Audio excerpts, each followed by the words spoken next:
Cek cek satu, cek cek satu, cek satu, cek satu.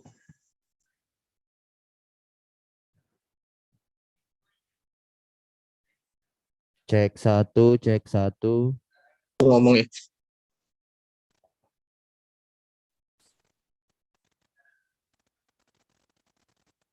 Tes tes. Kedengeran nggak kok? Kedengeran nggak? Nggak, suara dari aku di sini. Itunya nggak masuk.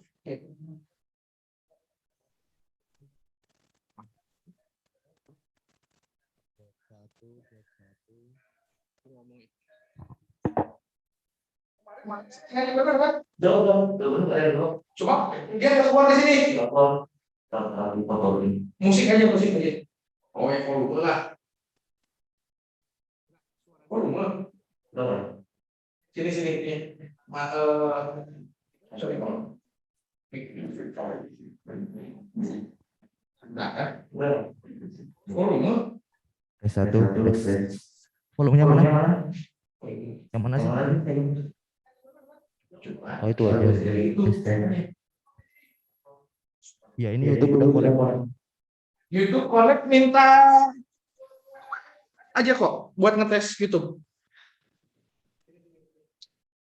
Ini kenapa dia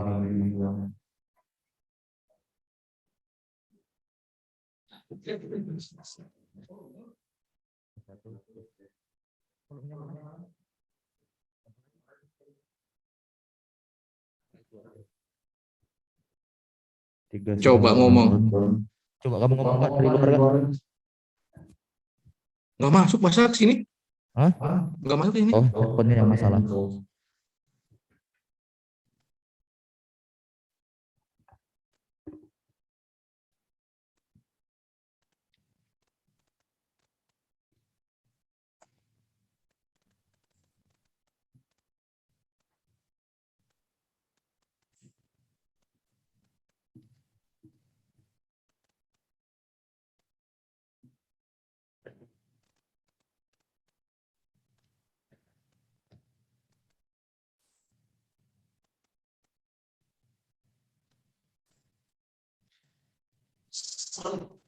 Bisa.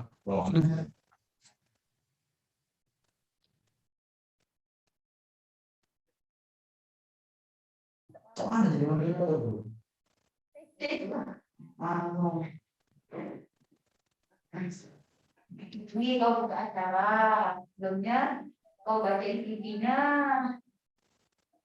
Terima kasih, terima kasih, Bang. Terus?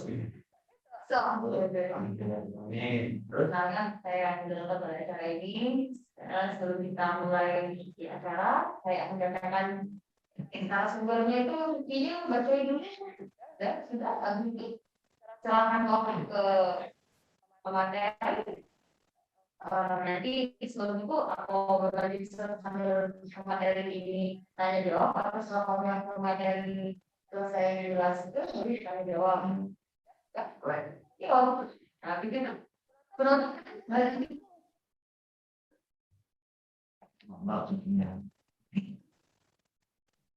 Wah, aku jangan dijadiin host kok. Apa? Jangan dulu.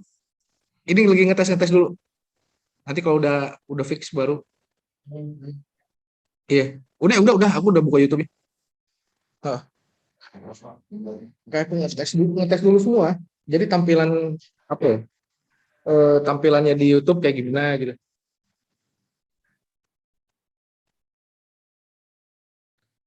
Jadi kalau ada yang mau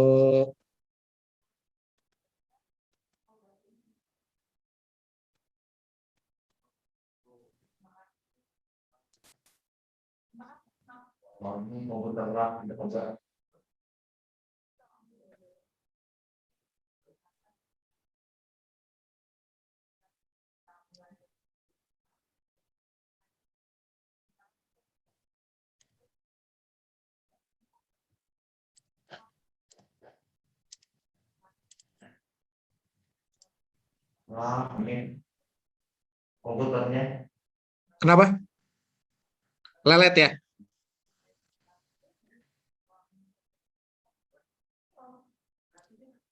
Halo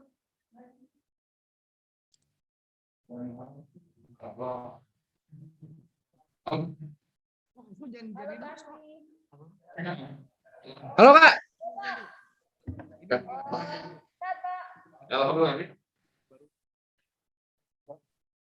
Udah, aku udah buka YouTube.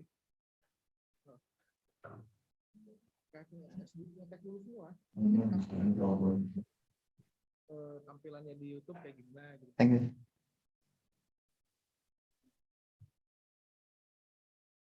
Jadi kalau ada yang mau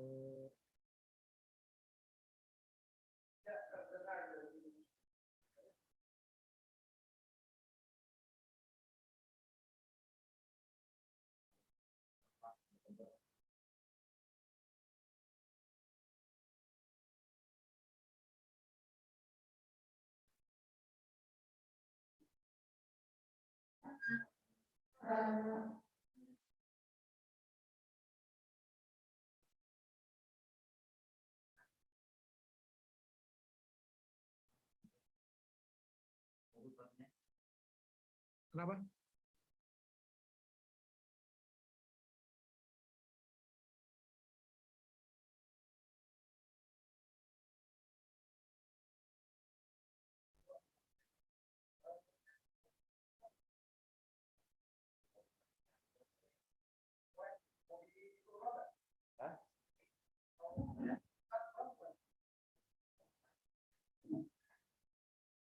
Tes satu, tes satu satu dua, tes satu. Tapi zoomnya tetap jalan kok.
Tidak bisa lagi masuk absennya.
Tes satu satu dua tiga. Assalamualaikum warahmatullahi wabarakatuh.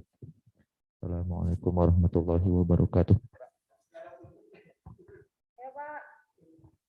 Tes satu satu dua tiga. Ya berarti zoommu tadi speakernya belum di set yang ini. Speaker.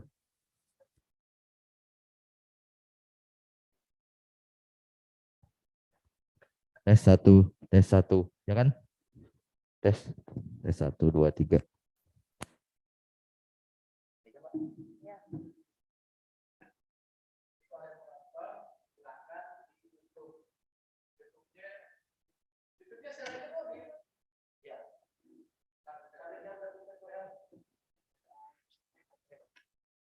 Iya. Jam belum aku jalan.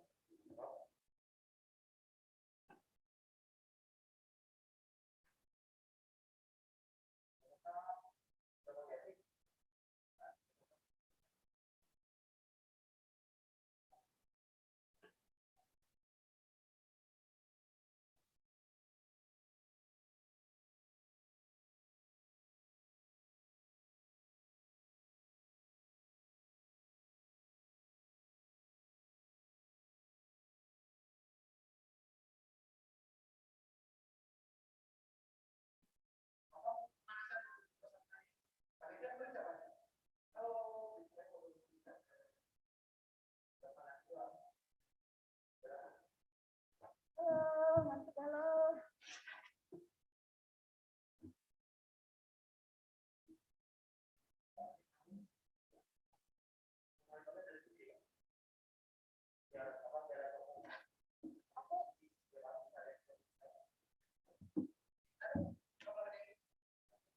Pakai mic yang mana?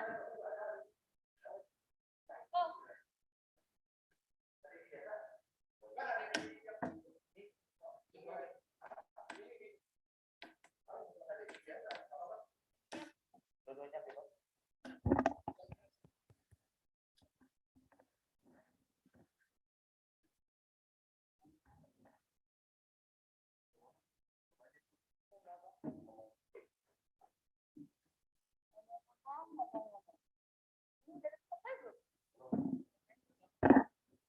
Iya, lagi nunggu ya. Tes, bisa kedengaran suara saya di Zoom?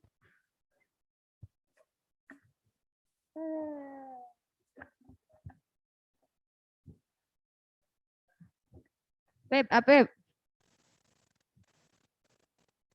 Pip. Halo Pak. Selamat pagi.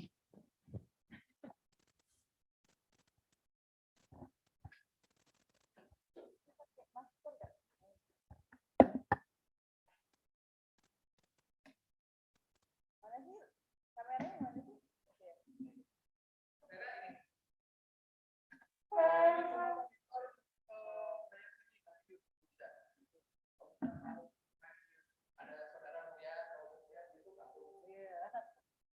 Mantan gitu masih hello gitu ya.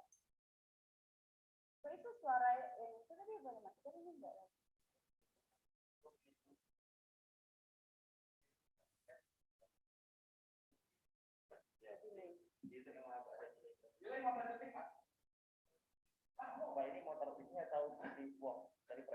Terah, mana bagusnya? Dua aja ya. Dua aja.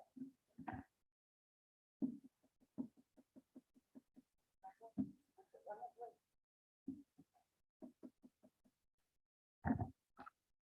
Ini YouTube udah mulai? Belum?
YouTube kata Kak Ilion, obrolan kamu tuh kata Kak Ilion, masuk di YouTube obrolan kamu tuh. Selamat pagi untuk Kalap.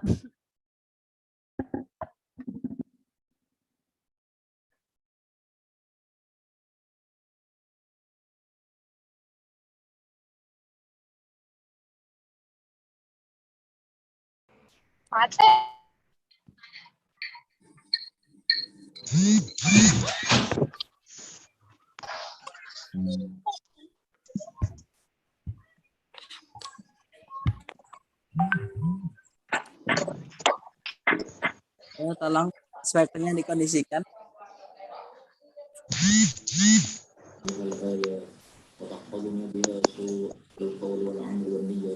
Aku background itu ya background pink.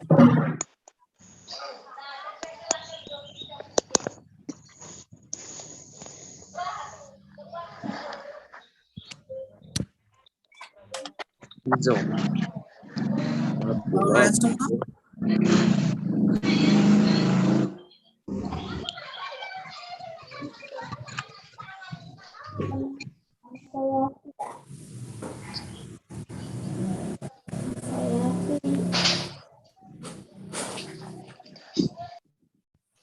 Jadi ini apa yang apa yang apa? enggak stop satunya. Kami tadi. Jangan Ya orang kamu tau nggak cet apa? Nak pintar. Lebih ya Allah dah jiblab ini dah ringan aku.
Berapa sih mulai Kak? 9. Oh, ya udah, aku berdiri dulu aja tadi depan ini.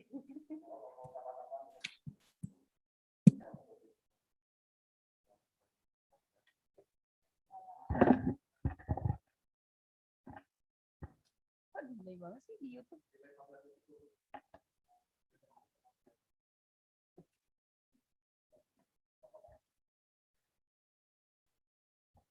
Baik, selamat pagi. Kami sapa bagi adik-adik mahasiswa baru Fakultas Ilmu Sosial dan Ilmu Politik. Diharapkan nanti ketika acara dimulai harus on cam semua ya, dengan memakai virtual background yang sudah di-share oleh panitia.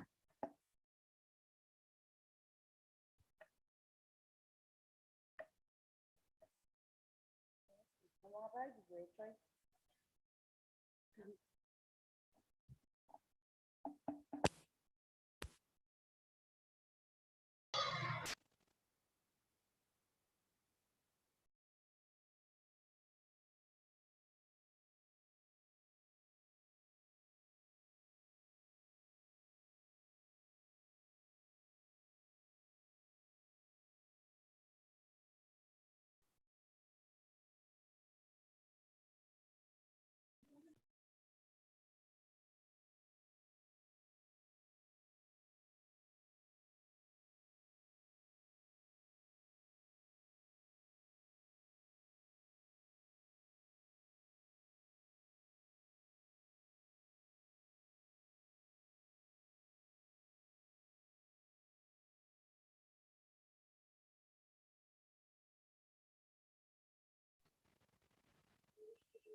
Baik, kami informasikan juga kepada adik-adik mahasiswa baru untuk di-unmute ya. Dan untuk videonya on cam ya.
Indonesia adalah Mesir.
Tes.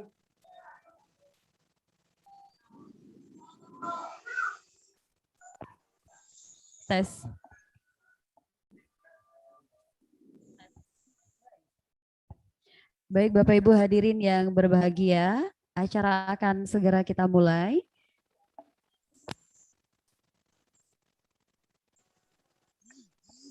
Selamat pagi para peserta. Tentunya sebelum acara kita mulai, maka kami perlu informasikan juga untuk audio dan videonya mohon diposisikan.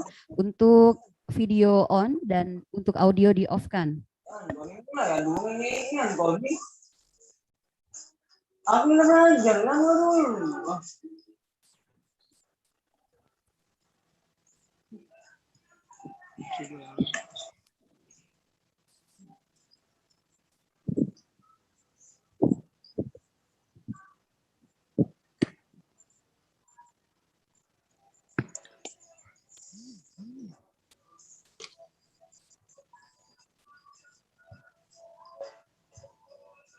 Kita dulu sekali.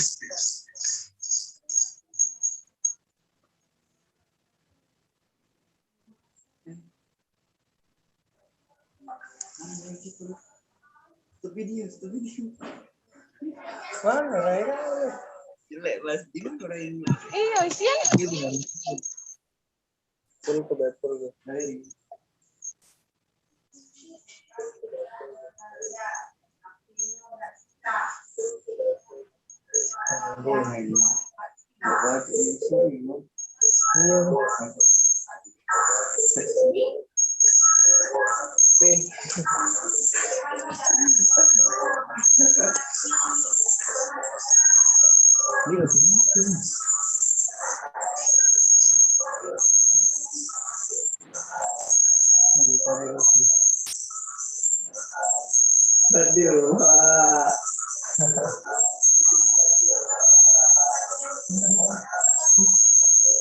Halo.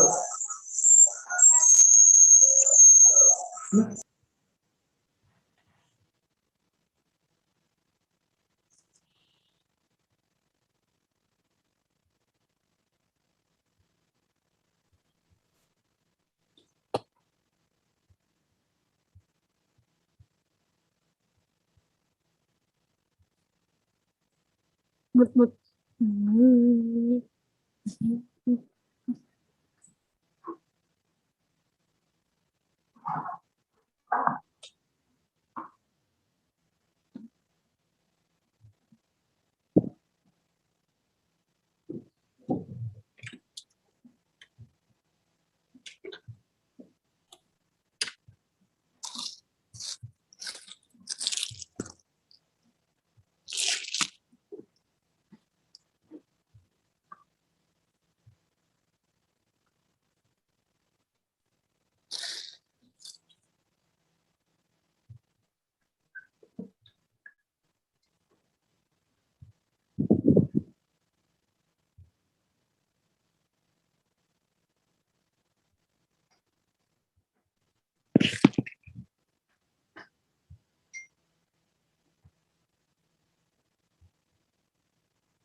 Adik-adik mahasiswa baru, sebelum mulai acara kuliah iftitah atau kuliah perdana, kami himbau pertama tidak boleh kameranya dimatikan, jadi dinyalakan semua. Kemudian saya harap serius mendengarkan konsep nanti berpolitik di kala muda yang akan disampaikan narasumber kita. Ini menjadi dasar adik-adik sekalian sebelum nanti kalian benar-benar terjun dalam mata kuliah kepolitikan dan lain-lainnya berhubungan dengan politik, komunikasi, dan lain-lainnya. Kemudian harap yang tidak menggunakan background webinar kita atau gunakan HP, gunakan dasar belakang Anda dinding. Jangan lemari dan lain-lainnya, ya hanya dinding flus. Kemudian kalaupun adik-adik haus dan lainnya tolong dimatikan sebentar baru dihidupin lagi ya. Nah, untuk ke kamar kecil silakan sebentar karena jam 9 akan kita segera mulai acara kita karena Pak Dekan sudah masuk dan narasumber kita sebentar lagi masuk. Jadi posisi adik-adik yang bertanya bagus nanti diseleksi oleh dari moderator maupun MC. 3 orang terbaik pertanyaan akan saya kasih hadiah dari WD3 khusus. Ya, sekali lagi adik-adik sekalian, pertanyaan yang sangat bagus nanti akan seleksi hadiah dari WD3 nanti melalui WD2 ya, proses melaksanakan hadiah itu artinya dari dekanat hadiahnya ya 3 orang. Jadi siap-siap ya Dedek. Fokus, selamat pagi, pagi. Kita harus semangat, mahasiswa harus semangat. Ya, rangkuman dan teliti simak dengan baik-baik narasumber kita pada pagi ini. Terima kasih.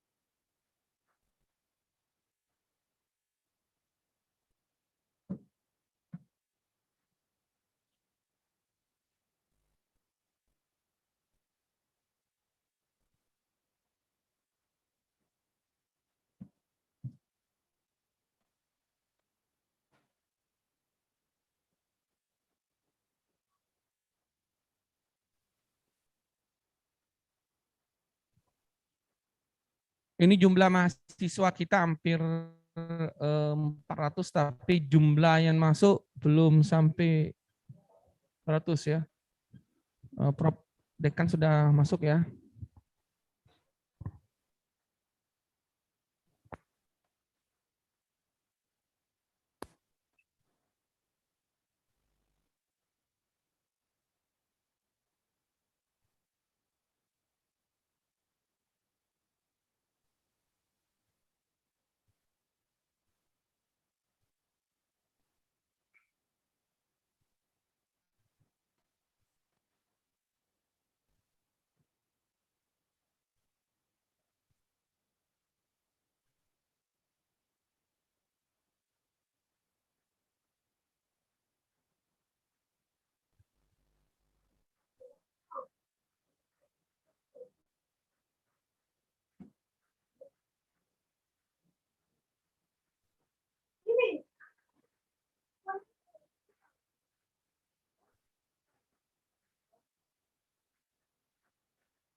Jangan profil.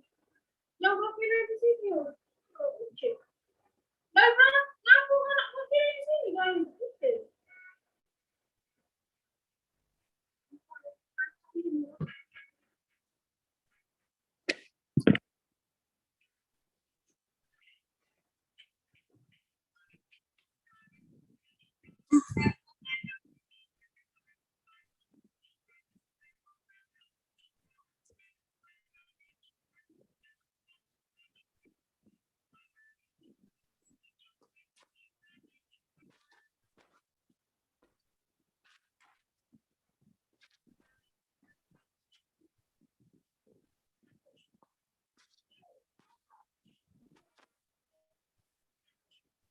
Baik, sebelum acara kita mulai, kami sapa juga selamat pagi untuk Pak Dekan yang sudah bergabung. kami informasikan juga untuk adik-adik mahasiswa baru untuk follow ya akun media sosial dari FISIP UIN Raden Fatah Palembang, ada Instagram, subscribe agar bisa selalu update video terbaru dari FISIP UIN Raden Fatah Palembang yang di bawah naungan laboratorium terpadu FISIP ya. Silakan adik-adik mahasiswa untuk memfollow media sosial dari FISIP dan subscribe channel YouTube-nya. Terima kasih.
Baik Bapak Ibu,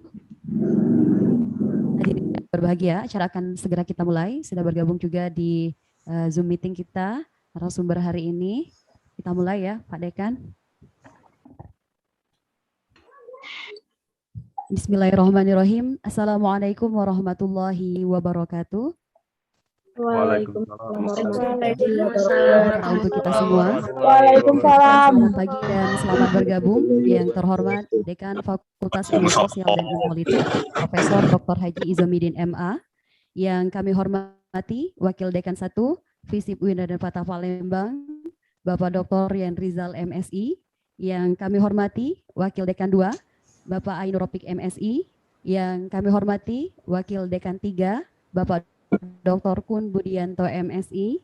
Kami ucapkan selamat datang dan selamat bergabung juga untuk narasumber kita hari ini ada Bapak Profesor Dr. Muhammad Amin Nurdin MA, Guru Besar Fakultas Ilmu Sosial dan Ilmu Politik UIN Syarif Hidayatullah Jakarta. Selamat pagi Pak. Selamat pagi. Assalamualaikum warahmatullahi wabarakatuh. Baik, terima kasih.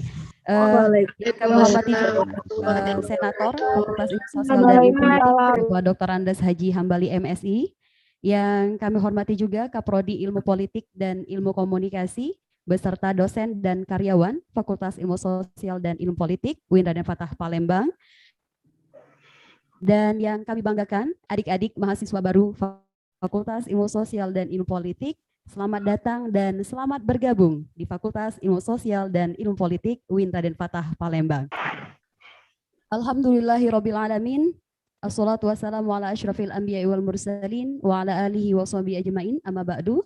Puji syukur marilah kita panjatkan kehadirat Allah Subhanahu wa taala yang telah memberikan kita nikmat sehat dan sempat sehingga kita bisa berkumpul di ruang virtual dalam mengikuti acara kuliah iftitah atau kuliah pembuka untuk mahasiswa baru angkatan 2021 di lingkungan Fakultas Ilmu Sosial dan Ilmu Politik UIN Raden Fatah Palembang dengan tema Wawasan Politik bagi Generasi Milenial, Senin 23 Agustus 2021.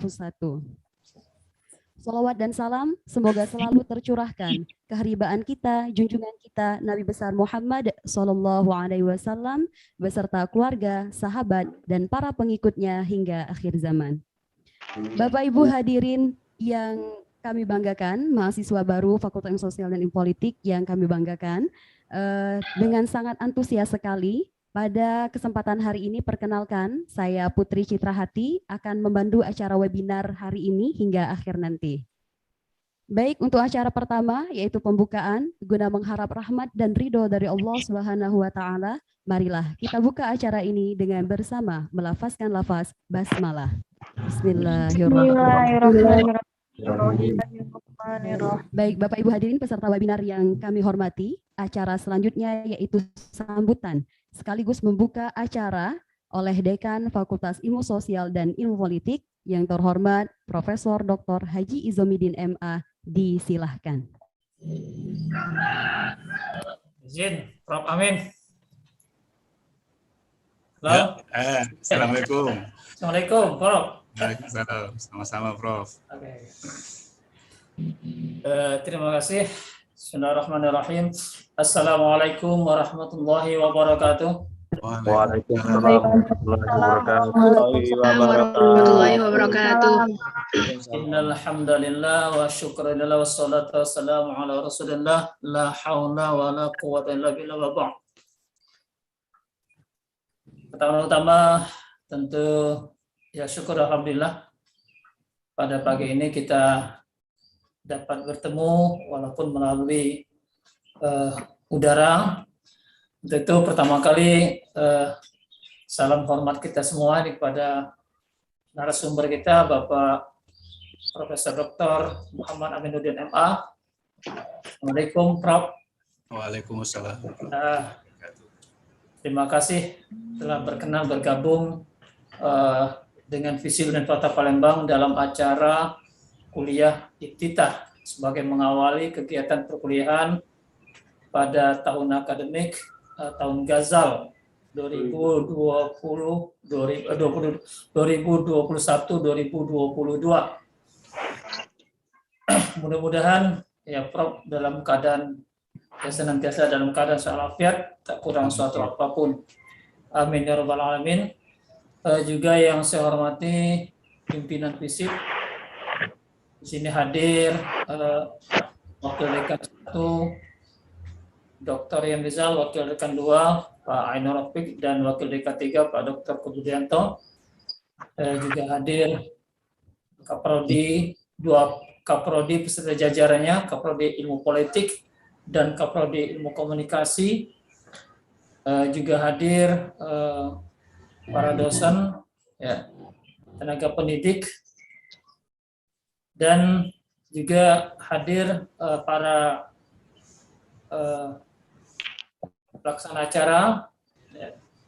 Kemudian yang paling utama hadir di tengah kita seluruh mahasiswa baru Visi UIN Fatah Palembang tahun akademik 2021-2022 ini yang lebih kurang itu 347-48 orang.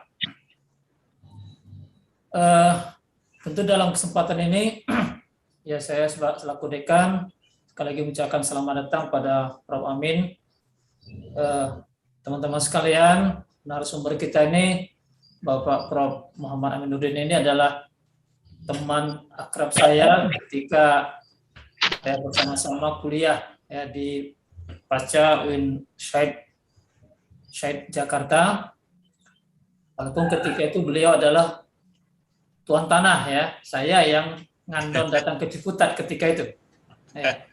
Ya, kami dahulu agak banyak, beberapa kelas, ada yang di luar PTIN ya, dari PTIS, tapi sampai sekarang terasa sekali silaturahim tetap jalan ya, tetap jalan dengan baik. Bahkan ada grup EA juga ya, grup EA juga kami sesama alumni PPS UIN Syahid Jakarta.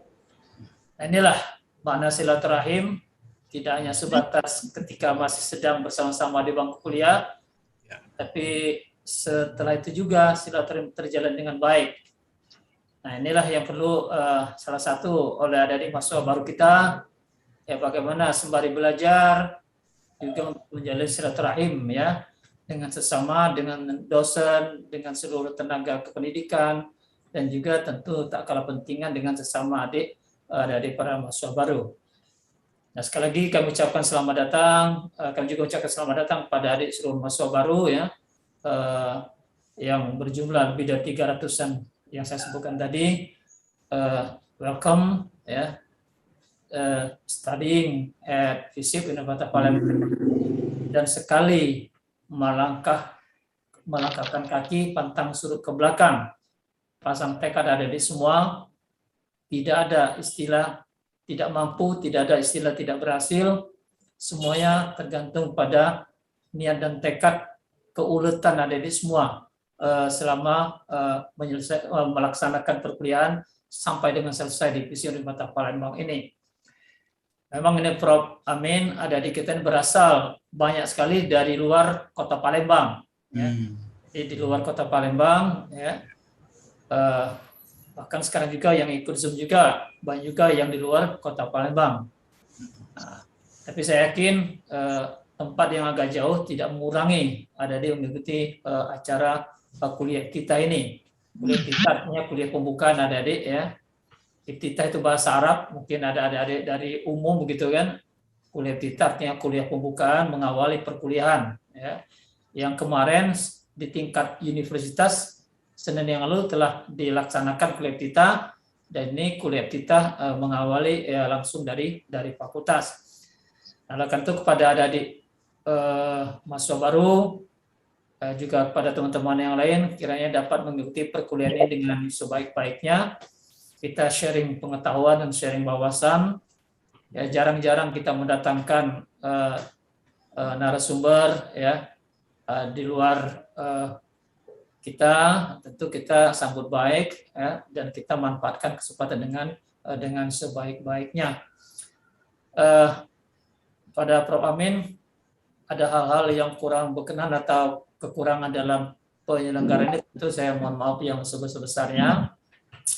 Ya, kita sudah berupaya untuk melaksanakan acara ini dengan sebaik-baiknya ya, tapi maklumlah ini dunia teknologi ya, dunia maya gitu kan, kalau ada macet-macet mudah-mudahan tidak ya, mudah-mudahan tidak, jaringan kita akan tetap berjalan dengan baik sampai selesai acara ini.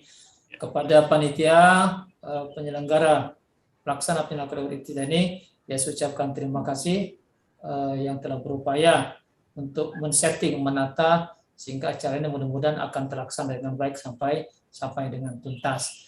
Untuk memohon ya barakallah SWT, kita awali kuliah iftitah FISIP Universitas Palembang mengawali tahun akademik 2021-2022 dengan bersama-sama melafazkan basmalah.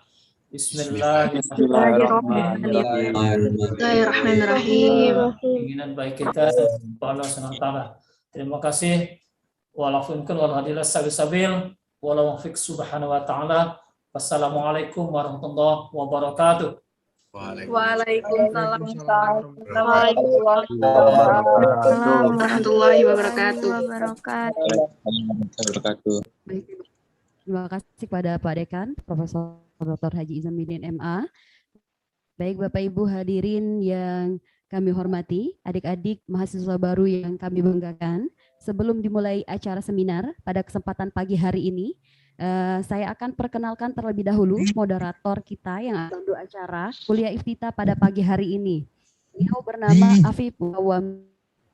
Aktivitasnya adalah seorang dosen di ilmu politik, kemudian aktif sebagai peneliti pada kajian ilmu politik, khususnya kebijakan publik, politik elektoral, manajemen konflik, dan politik pembangunan. Pendidikan S1 ditamatkan di UIN Maulana Malik Ibrahim Malang, Fakultas Humaniora, S1 Bahasa Inggris dan Sastra Inggris, kemudian S2 Ilmu Sosial BKU, Ilmu Politik dan Ilmu Pemerintahan, FISIP Universitas Brawijaya Malang. Untuk itu Bapak Ibu, rekan-rekan mahasiswa baru, mari kita langsung saja sambut. Ini dia moderator kita pada hari ini, yaitu Bapak Afif Mustafa Kawami. Kepadanya disilahkan. Assalamualaikum warahmatullahi wabarakatuh. Waalaikumsalam warahmatullahi wabarakatuh. Selamat pagi semuanya, salam sejahtera untuk kita semua. Sebelumnya saya ucapkan terima kasih ya kepada pembawa acara kita pada hari ini, Ibu Putri Citra Hati MSOS. Ya. Terima kasih sudah memberikan saya wewenang untuk memandu kegiatan kuliah iftitah kita pada hari ini dengan tema wawasan politik bagi generasi milenial. Yang terhormat Dekan FISIP UIN Raden Fatah Palembang, Profesor Dr. Haji Izomidin MA, yang saya hormati Wakil Dekan 1 FISIP UIN Raden Fatah, Bapak Dr. Yen Rizal MSI, Wakil Dekan 2 FISIP Bapak Ainur Rofiq MSI, Wakil Dekan 3 FISIP UIN Raden Fatah Palembang, Bapak Dr. Kun Budianto MSI, Senat FISIP UIN Raden Fatah, Bapak Dr. Andes Haji Hambali, para Kaprodi, Sekprodi, beserta para dosen dan karyawan Palembang. Dan tentunya yang sama-sama kita hormati di sini narasumber kita, pemateri yang saat ini sudah ada di tengah-tengah kita, yaitu Bapak Dr. M. Amin Nurdin. Selamat pagi Pak, selamat datang. Selamat pagi. Kemudian yang saya banggakan adik-adik mahasiswa baru FISIP UIN Raden Fatah Palembang angkatan 2021. Alhamdulillah, alhamdulillahirabbil alamin, wassalatu wassalamu ala asrofil anbiya wal mursalin wa ala alihi wa sahbihi wa man tabi'ahum bi ihsanin ila yaumiddin. Amma ba'du. Alhamdulillah, puji syukur kehadirat Allah Subhanahu wa taala. Pada pagi menjelang siang hari ini kita masih diberikan kesehatan ya, dan kesempatan untuk kita secara bersama-sama belajar ya, belajar menimbang ilmu tentang mendapatkan wawasan tentang politik. Seperti halnya tema kita pada hari ini adalah wawasan politik bagi generasi milenial. Salawat berpanggilan salam tentunya tak henti-hentinya kita junjungkan kepada Nabi kita, Nabi Muhammad SAW, yang telah membimbing kita dari zaman jahiliyah menuju zaman terang benderang seperti sekarang ini. Baiklah, seperti tema utama kita pada kegiatan kita hari ini, yaitu kuliah iftitah. Sebentar lagi kita akan bersama-sama belajar ya. Kita akan sama-sama belajar menimbang ilmu tentang wawasan politik bagi generasi milenial. Dan kita sebenarnya layak untuk bersyukur karena kita akan langsung menimba ilmu tersebut dari pakarnya langsung ya. Dari pakarnya langsung, yaitu dari Bapak Profesor Dr. M. Amin Nurdin. Baiklah Pak Amin, Prof. Amin, izinkan saya untuk membacakan sekilas tentang CV dari Prof. Amin. Nama di sini Prof. Amin adalah Profesor Dr. M. Amin Nurdin MA. Tempat tanggal lahir Sulit Air, Sumatera Barat, 3 Maret 1955. Jabatan saat ini adalah beliau sebagai Guru Besar Sosiologi Agama Fakultas Usuluddin Universitas Islam Negeri Syarif Hidayatullah Jakarta. Kemudian pendidikan Tahun 1971 sampai 1976 tamatan pesantren Pondok Modern Darussalam Gontor Ponorogo. Kemudian tahun 1977 sampai 1985 S1 Fakultas Usuluddin. Jurusan Perbandingan Agama IAIN Syarif Hidayatullah dengan gelar Dr. Andes dan BA.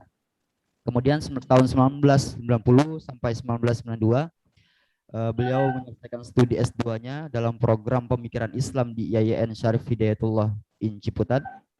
Kemudian tahun 1999 sampai tahun 2000 beliau melakukan penelitian doctoral research di Melbourne University Australia.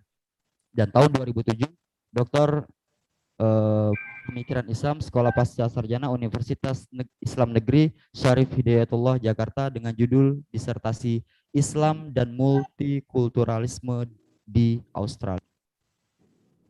Kemudian untuk pengalaman kerja di sini banyak sekali, bisa kita lihat bahwasanya pada tahun 1981 sampai 1982 beliau sempat menjadi wartawan majalah mingguan Topik di Jakarta.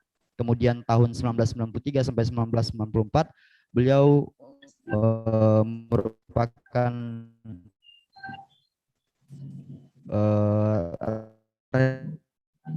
redaksi dan pimpinan usaha jurnal Ulumul Quran, begitu juga tahun 2010 di PIUS Jakarta. Kemudian tahun 2010 sampai 2011 menjadi dosen di FISIP Universitas Islam Negeri Syarif Hidayatullah Jakarta. Tahun 2002 sampai 2006 menjadi wakil dekan Fakultas Usuluddin dan Filsafat di UIN Syarif Hidayatullah Jakarta. Kemudian tahun 2007 sampai 2010 menjadi dekan Fakultas Usuluddin dan Filsafat UIN Syarif Hidayatullah Jakarta. Biar lagi aku. Kemudian untuk tulisan dan buku di sini banyak sekali ya ditulis, dikarang oleh beliau. Di antaranya adalah Prahara Partai Islam, Studi Konflik Internal Parpol P3 dan PKS, Obor 2019. Kemudian Manajemen Konflik Negara terhadap Masyarakat Multikultural, Kasus Komunitas Muslim Australia. Ini Jurnal Refleksi, volume ke-8, nomor 1 tahun 2005. Kemudian Manajemen Konflik dalam Masyarakat Multikultural dalam Jurnal Refleksi juga tahun bulan Oktober tahun 2005, Fakultas Usuluddin dan Filsafat Jakarta.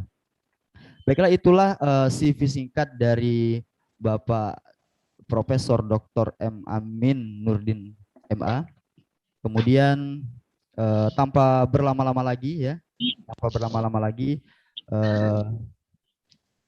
seperti halnya tema kita pada hari ini, bahwa sebentar lagi Profesor akan menyampaikan materi tentang wawasan politik. Sebagaimana yang kita ketahui bahwasanya pada saat ini kan dari masyarakat kita, terutama generasi milenial, ini sangat acuh sekali, bahkan enggan untuk bersinggungan politik.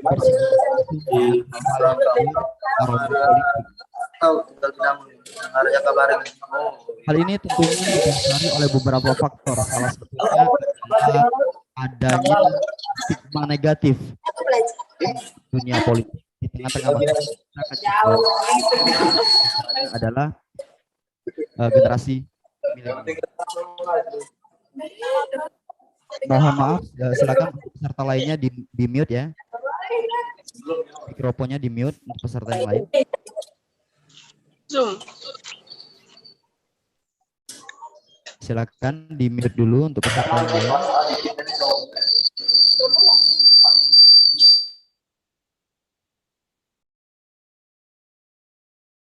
Oke, saya lanjutkan. Terkait masalah stigma negatif yang tentunya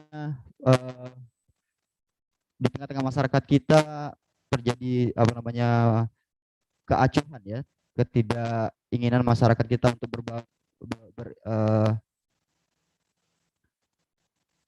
bersinggungan langsung dengan dunia politik.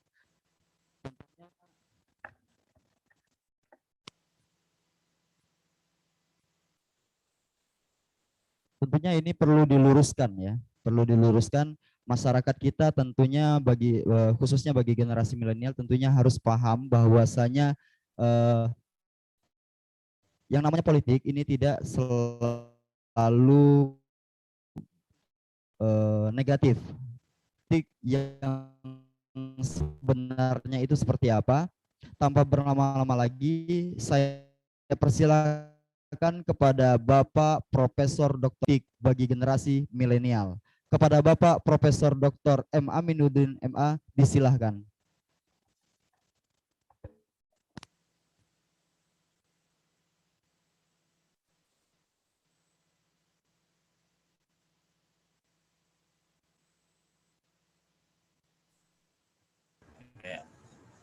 Bismillahirrahmanirrahim. Assalamualaikum warahmatullahi wabarakatuh.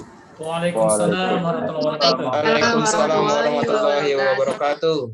Alhamdulillahirabbil alamin wa bihi nasta'in ala umuri dunya waddin. Asyhadu an la ilaha illallah wa asyhadu anna Muhammadan abduhu wa rasuluh. Amma ba'du.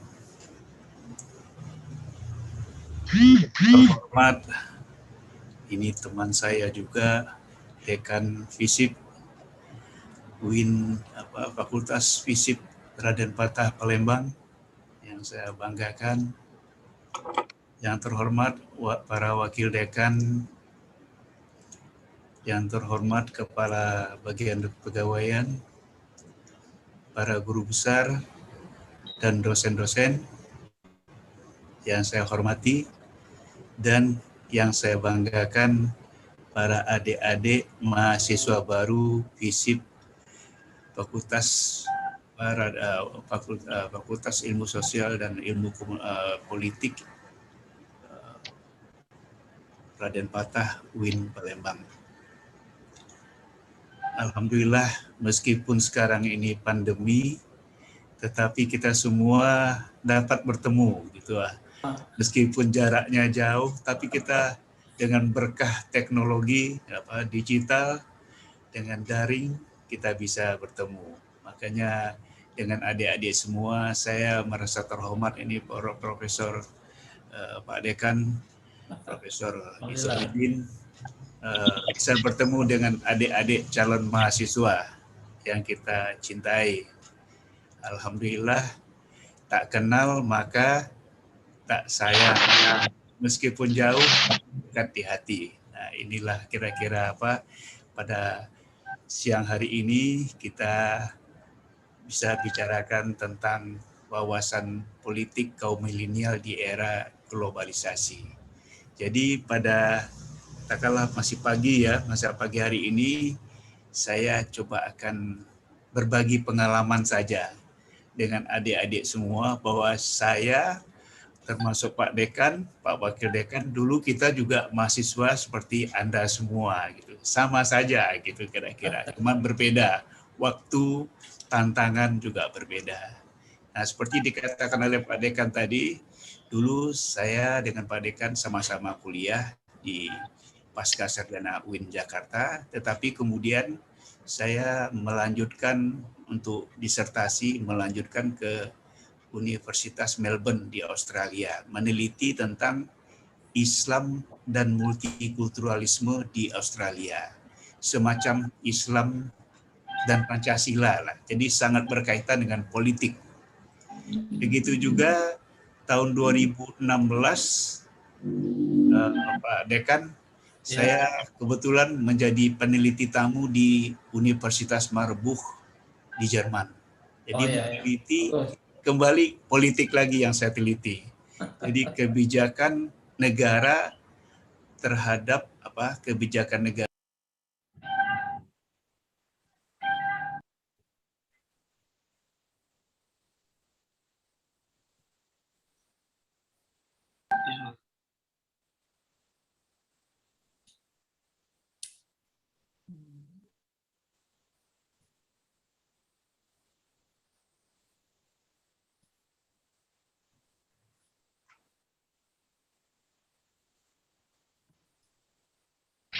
Maaf Prof, suaranya di mute dulu.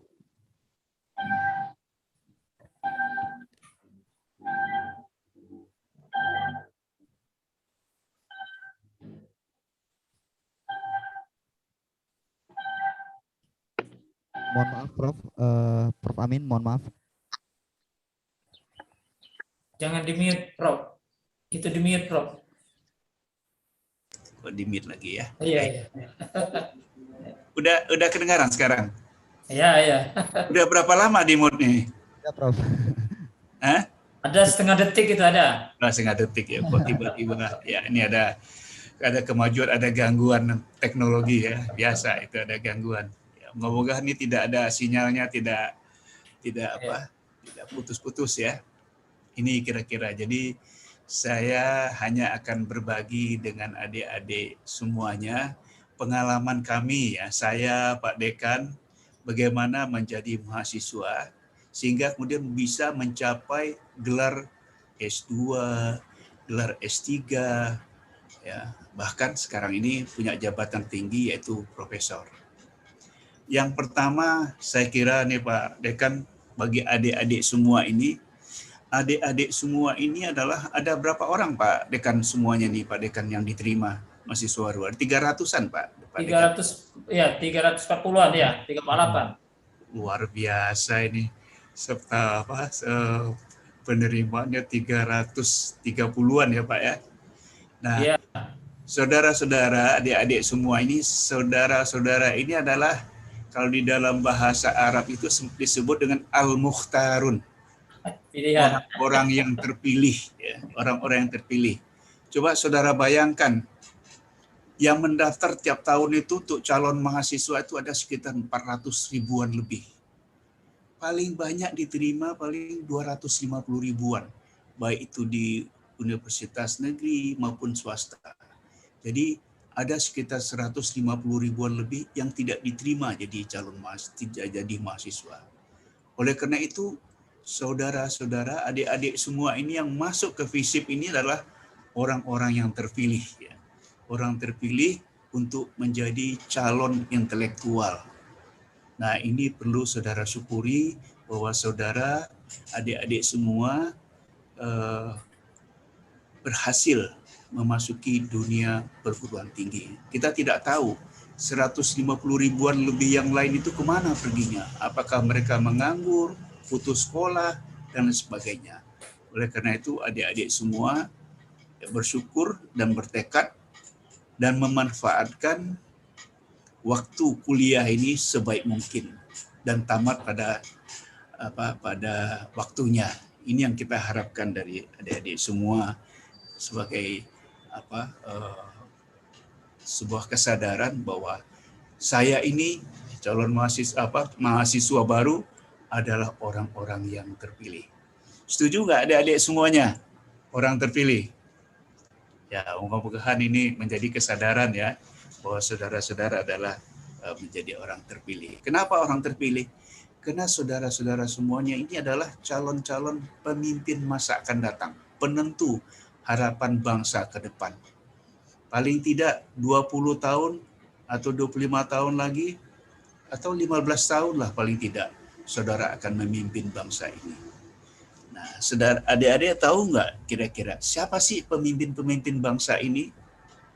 Pemimpin-pemimpin bangsa ini sebenarnya adalah mereka yang dulu aktif di mahasiswa. Jadi hampir semua dikatakan bahwa pemimpin-pemimpin bangsa itu semua adalah keluaran dari mahasiswa, alumni mahasiswa, dan kedua aktivis mahasiswa. Jadi saya harapkan adik-adik juga nanti Pak Dekan tidak hanya aktif kuliah saja, tapi juga jadi aktivis. Karena hampir semua pemimpin di negara kita ini, termasuk negara lain itu adalah mantan-mantan aktivis. Saya lihat sekarang Pak Jokowi, itu aktivis kampus. Bung Karno, wow, apalagi Bung Karno. Bung Hatta, Bung Karno itu umur 21 tahun sudah menerbitkan buku Indonesia Menggugat. Bayangkan, umur 21 tahun sudah membuat buku Indonesia Menggugat. Bung Hatta, Ketua Perhimpunan Indonesia di Belanda. Semacam ketua BEM-nya mahasiswa di Belanda lah kira-kira. Itu kemudian siapa lagi yang lain? Banyak sekali. Contohnya Pak Din Samsudin. Kenal ya Pak Din Samsudin, Ketua PP Muhammadiyah? Nah itu juga aktivis IMM dulu di kampus. Pak Azumadi Azro aktif di HMI. Pak Muhaimin PKB aktif di PMII. Jadi kalau kita sebutkan bahwa pemimpin-pemimpin itu, pemimpin-pemimpin politik itu adalah alumni dari mahasiswa dan para aktivis. Nah, oleh karena itu saya harapkan nanti adik-adik tidak hanya belajar kuliah, tetapi juga aktif di kampus, baik itu organisasi intra maupun organisasi ekstra. Nah, ini harapan saya dengan demikian saudara punya pengalaman yang banyak sehingga kemudian diharapkan akan menjadi pemimpin di masa akan datang. Nah, ini saya kira sebagai contoh bahwa pemimpin politik itu adalah memang lahir dari mahasiswa, orang-orang yang berpendidikan. Nah, baik, nanti saya akan share juga PPT ya, buat saudara. Saya akan berikan ya, saya akan berikan PPT. Kelihatan, adik-adik? Kelihatan, Pak. Kelihatan ya. Nah, judulnya Wawasan Politik Kaum Milenial di Era Globalisasi. Saya tambah sedikit, di era globalisasi. Nah, inilah kira-kira nih profil mahasiswa FISIP. Mahasiswa FISIP sekarang ini adalah generasi milenial. Generasi milenial itu rata-rata yang disebut kaum milenial itu umumnya mereka itu berpendidikan. Orang-orang yang berpendidikan dan umumnya kaum milenial itu umurnya antara 17 sampai 37. Jadi adik-adik semua itu termasuk kaum milenial. Nanti ada generasi Z, ada generasi X, ya. Ada lagi generasi Alpha. Ya. Baik, sebentar Pak Dekan ya, ada tamu, ada ketuk pintu sebentar, saya pamit sebentar ya. Ya, oke. Oke, sembari kita menunggu Prof. Amin melanjutkan materinya, adik-adik mahasiswa semua, tolong di mute kembali itu Zoom-nya. Apabila ada yang mau bertanya, nanti silakan raise hand di Zoom atau menuliskan pertanyaannya di kolom chat. Oke, terima kasih. Baik, Prof, silakan, Prof. Ya, baik. Maaf nih ada gangguan nih, kebetulan di rumah nih lagi pada keluar semua, tinggal sendiri nih. Oh iya. Ada tamu, ada yang ketuk pintu ya harus diinikan Pak. Ya.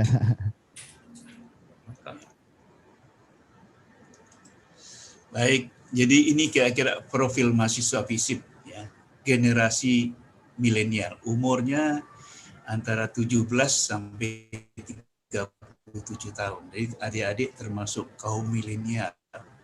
Nah, ini ciri-cirinya adalah orang-orang yang berpendidikan ini. Orang yang berpendidikan dan mereka itu adalah penentu masa depan bangsa di masa akan datang. Yang kedua, nah kita harapkan kalau orang yang berpendidikan itu mempunyai wawasan akademik. Yang dimaksud dengan wawasan akademik itu adalah orang yang berpikir ilmiah, rasional, orang yang mempunyai ilmu pengetahuan. Orang mempunyai wawasan ilmu pengetahuan tentang politik dan termasuk ilmu komunikasi bagi prodi ilmu komunikasi. Ya. Jadi ini saudara harus biar jelek-jelek nih Pak Dekan, saya dulu pernah lama jadi wartawan. Bahkan sepertiga hidup saya barangkali jadi wartawan terus. Jadi dulu pernah saya ingin jadi wartawan waktu perang Irak dan perang Iran. Saya datang ke kedutaan besar Iran ketika itu. Saya ingin menjadi wartawan perang, saya bilang. Kata duta besarnya, enggak, nanti kamu mati katanya. Jadi nggak usah katanya. Jadi nggak usah menjadi wartawan perang katanya. Nah sekarang ada Taliban. Ada Taliban di Afghanistan. Aduh, ini keluar lagi naluri wartawannya. Ingin kalau bisa meliput suasana pergolakan di Afghanistan ya, tapi nggak tahulah kalau memang ada kesempatan saya juga bersedia juga. Jadi ini pengalaman ya. Jadi ilmu khususnya ilmu komunikasi. Jadi meskipun ini bagusnya FISIP ini, FISIP Raden Patah ini, fakultas FISIP ini adalah yang penting itu adalah saudara bisa jadi apa saja gitu ya. Asal saudara punya memiliki pengetahuan tentang politik gitu ya. Nanti soal teknis misalnya mau jadi wartawan, nanti saudara bisa pelajarin bagaimana aspek jurnalistik. Begitu juga nanti wawasan akademik, karena wawasan akademik ini berkaitan dengan sikap ilmiah ya, dan ilmu pengetahuan yang dimiliki, baik itu pengetahuan teoritis maupun pengetahuan praktis ya. Jadi ini penting sekali. Ini wawasan akademik yang dimiliki oleh mahasiswa FISIP. Yang ketiga, good governance. Nah, ini buahnya. Kita harapkan karena saudara-saudara adik-adik semua nanti calon pemimpin di masa akan datang. Nah, ini penting saya kira. Karena saudara calon pemimpin bangsa, good governance, pemerintahan yang bersih, pemerintahan yang berwibawa, strong government, clean government. Ini saudara harus dari awal sudah tahu bahwa saudara mahasiswa dan ingin menciptakan pemerintahan yang bersih. Apakah saudara terlibat nanti dalam pemerintahan ataupun tidak? Tidak mesti orang yang terlibat dalam pemerintahan saja yang aktif gitu, menyelenggarakan pemerintahan yang baik, tetapi di luar pemerintahan juga menciptakan good governance dengan melakukan kritik, kontrol dan lain sebagainya. Nah, menurut saya ini profil mahasiswa FISIP ke depan ini adalah 3 hal ini. Pertama, dia generasi milenial, orang-orang yang berpendidikan,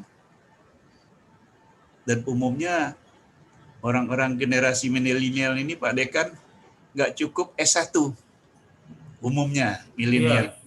Mereka ingin lagi S2, ingin lagi S3. Nah, ini saya kira perlu saudara-saudara bermimpi ya. Wah, kalau sudah S1 nanti saya ingin S2. Udah S2, saya ingin S3 seperti Bapak Dekan ini, udah jadi profesor gitu ya. Jadi kalau saudara tidak pernah punya mimpi ya saudara tidak akan jadi apa-apa. Tapi kalau punya mimpi, insya Allah akan berhasil. Karena banyak sekali keberhasilan atau temuan-temuan itu berhasil karena mimpi-mimpi. Ya. Kalau tidak punya mimpi ya kita tidak tahu apa jadinya. Nah, ini tentu mimpi itu akan diwujudkan. Jadi wawasan akademik itu juga selain ilmiah juga interkoneksi berbagai bidang keilmuan. Jadi saudara yang belajar di FISIP tidak hanya belajar politik dan komunikasi saja, tetapi juga mengetahui hubungan ilmu politik dan ilmu komunikasi dengan ilmu-ilmu yang lain. Ini yang disebut dengan interkoneksi atau disebut juga multidisipliner. Jadi saudara tidak bisa belajar ilmu politik saja, tapi juga belajar sejarah. Kalau orang politik nggak belajar sejarah ya nggak benar, karena dia harus menguasai sejarah. Ya. Kemudian juga psikologi, belajar juga apalagi yang lain, komunikasi. Jadi politik juga belajar komunikasi yang baik misalnya. Begitu juga ilmu komunikasi juga belajar sejarah. Kebetulan dulu saya bikin buku juga model-model dakwah komunikasi Nabi Muhammad. Nah, apa sih kira-kira model komunikasi dakwah Nabi Muhammad dulu sehingga dalam waktu 23 tahun berhasil mengislamkan Jazirah Arab. Nah, itu model-model komunikasinya bagaimana? Nah, itu menarik sekali. Kemudian dalam politik, saya kebetulan juga pernah menulis teologi politik Isna Asyariah. Jadi politik tidak hanya berkaitan dengan dengan ekonomi, tapi juga berkaitan dengan teologi agama. Nah, saya melihat bahwa teologi politik orang-orang Syiah terhadap memperjuangkan perjuangan mereka. Karena orang-orang Syiah itu dulu dalam sejarahnya adalah orang-orang yang tertindas. Oleh karena itu mereka menggunakan teologi politik untuk melawan ketertindasan. Nah, ini politik. Jadi politik itu memang sangat menarik ya dalam masa bisa dilihat ya ininya PowerPoint-nya. Bisa ya. Bisa ya? Bisa Adik, bisa. Bisa, Pak. Hah? Bisa, Pak. Bisa ya? Bisa, Pak. Bisa. Nah, ini. Jadi politik itu kan sekarang ini menarik sekali ya, menjadi fenomena global gitu ya. Di mana-mana orang berpolitik sekarang ini, termasuk di gadget ya, di HP itu. Isinya di WA itu berkaitan dengan politik. Nah, politik itu menjadi daya tarik tersendiri bagi masyarakat. Nah, khususnya para kaum muda, milenial. Kaum milenial itu adalah sering disebut sebagai cikal bakal penerus bangsa. Nah, ini saya kira penting sekali bahwa politik sekarang ini adalah menjadi suatu isu yang menarik gitu ya di tengah masyarakat masyarakat Indonesia. Jadi saya kira ini Pak Dekan ini dan mahasiswa politik ini sekarang ini fakultas yang paling laku dijual ini Pak Dekan. Iya, iya. Buktinya 230 orang mahasiswa yang masuk itu berapa kelas itu? Ada sekitar 10 kelas barangkali ya Pak Dekan ya. 6 kelas, 66 kelas ya. Jadi luar biasa gitu. Nah, ini saya kira saudara sangat beruntung sekali gitu masuk ke dalam FISIP ya. Baik itu politik, prodi politik maupun prodi komunikasi. Nah, kenapa bangsa Indonesia ini sangat membutuhkan kaum muda milenial ini? Karena mereka lah nanti yang akan memakmurkan bangsa. Karena dengan ide-ide kaum milenial itu sangat kreatif dan bisa merubah Indonesia menjadi lebih baik. Nah, ini harapan kita yang sudah tua-tua ya, orang sudah umurnya lebih tua dari saudara. Nah, kita mengharapkan 15 tahun lagi saudaralah ya, adik-adik semua inilah yang akan memimpin. Nah, tentu saja seperti yang saya katakan tadi, harus punya wawasan akademik. Itu paling pokok intinya, harus ada wawasan akademik. Ya, misalnya, punya wawasan akademik itu baca buku. Nah, Iqra kalau dalam Al-Quran disebut Iqra. Bismi rabbikal ladzi khalaq. Iqra itu artinya apa? Explore lah. Telitilah, bacalah. Nah, itu mengharapkan kita supaya supaya mahasiswa itu sangat melek literasi gitu ya. Literasi itu maksudnya membaca juga menulis, membaca dan menulis. Alhamdulillah ini pengalaman lagi ya adik-adik, moga-mogahan bisa. Saya waktu semester 3 itu sudah menulis di koran gitu ya. Nah, saya masih ingat itu. Jadi sekarang ini mahasiswa-mahasiswa itu semester ketiga, semester keempat itu sudah banyak yang menulis. Bahkan dulu Pak Dekan, waktu saya menjadi dekan dulu Pak Dekan, jadi kalau ada mahasiswa yang menulis di koran, kalau di Palembang ada Tribun barangkali, ada koran apalagi yang lain, ada Kompas, ada macam-macam. Itu setiap siapa yang menulis mahasiswa, saya kasihkan hadiah, insentif, itu 50.000. Kalau buat koran yang kurang terkenal ya. Kalau yang koran terkenal 100.000 misalnya. Nah, alhamdulillah itu menjadi dorongan bagi mahasiswa untuk menulis. Jadi ini mendorong mahasiswa agar mereka itu tingkat literasinya tinggi. Nah, ini yang perlu kita perlukan mahasiswa yang aktif. Jadi kalau kita lihat itu rata-rata mahasiswa Indonesia itu rata-rata membaca buku itu, kalau saya lihat dari survei itu, hanya 5 buku dalam setahun. Jadi dalam setahun, mahasiswa tuh membaca buku, mungkin maksudnya buku di luar buku teks ya. Nah, saya kira itu termasuk miskin itu Pak Dekan. Kalau mahasiswa dalam setahun hanya membaca buku 5 gitu ya, mungkin di luar buku teks ya. Nah, saya kira kalau pengalaman saya, itu paling tidak dulu kalau 2 minggu sekali itu saya baca buku itu. Selesai buku saya baca. Nah, ini saya kira perlu ditingkatkan literasi ya. Karena di dalam survei internasional mahasiswa atau masyarakat Indonesia itu tingkat literasinya itu nomor 60 dari 61 negara yang disurvei, yang diteliti. Jadi kita tingkat literasinya itu rendah sekali. Nomor 60 dari 61 negara yang diteliti, 60. Jadi kira-kira kalau tidak membaca itu waktunya habis kemana ya kira-kira? Kemana kira-kira? Apa main-main saja atau main gadget saja gitu ya? Nggak tahu itu. Nah di sini perlunya tingkat literasi mahasiswa agar kita tingkat literasi kita tinggi. Pengalaman saya pergi ke Iran itu di Iran itu orang kadang-kadang sambil berjalan sambil baca juga. Saya heran sekali ini tingkat literasi Iran ini tinggi sekali. Jadi kita bisa sebutkan bahwa pada zaman keemasan Islam itu, dinasti Abbasiyah itu, sebenarnya itu adalah kebudayaan Persia. Mereka maju sekali ketika itu. Nah ini barangkali buat adik-adik perlu meningkatkan literasi, baca buku yang banyak tentang politik, komunikasi. Yang ketiga ini, nah ini dia karakteristik kaum muda. Ini adik-adik kan muda-muda semua ya. Sekarang ini rata-rata nih umur adik-adik semuanya berapa ya? 19 apa 20 kira-kira nih sekarang nih? Masih 17. 16, Pak.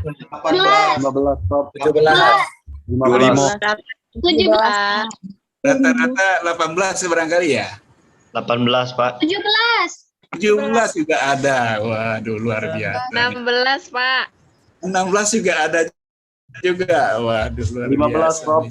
Setahun 20, Pak. ada lagi 15. Nah, ini saya 18, kira Pak. loncat kelas ya kalian. Ya.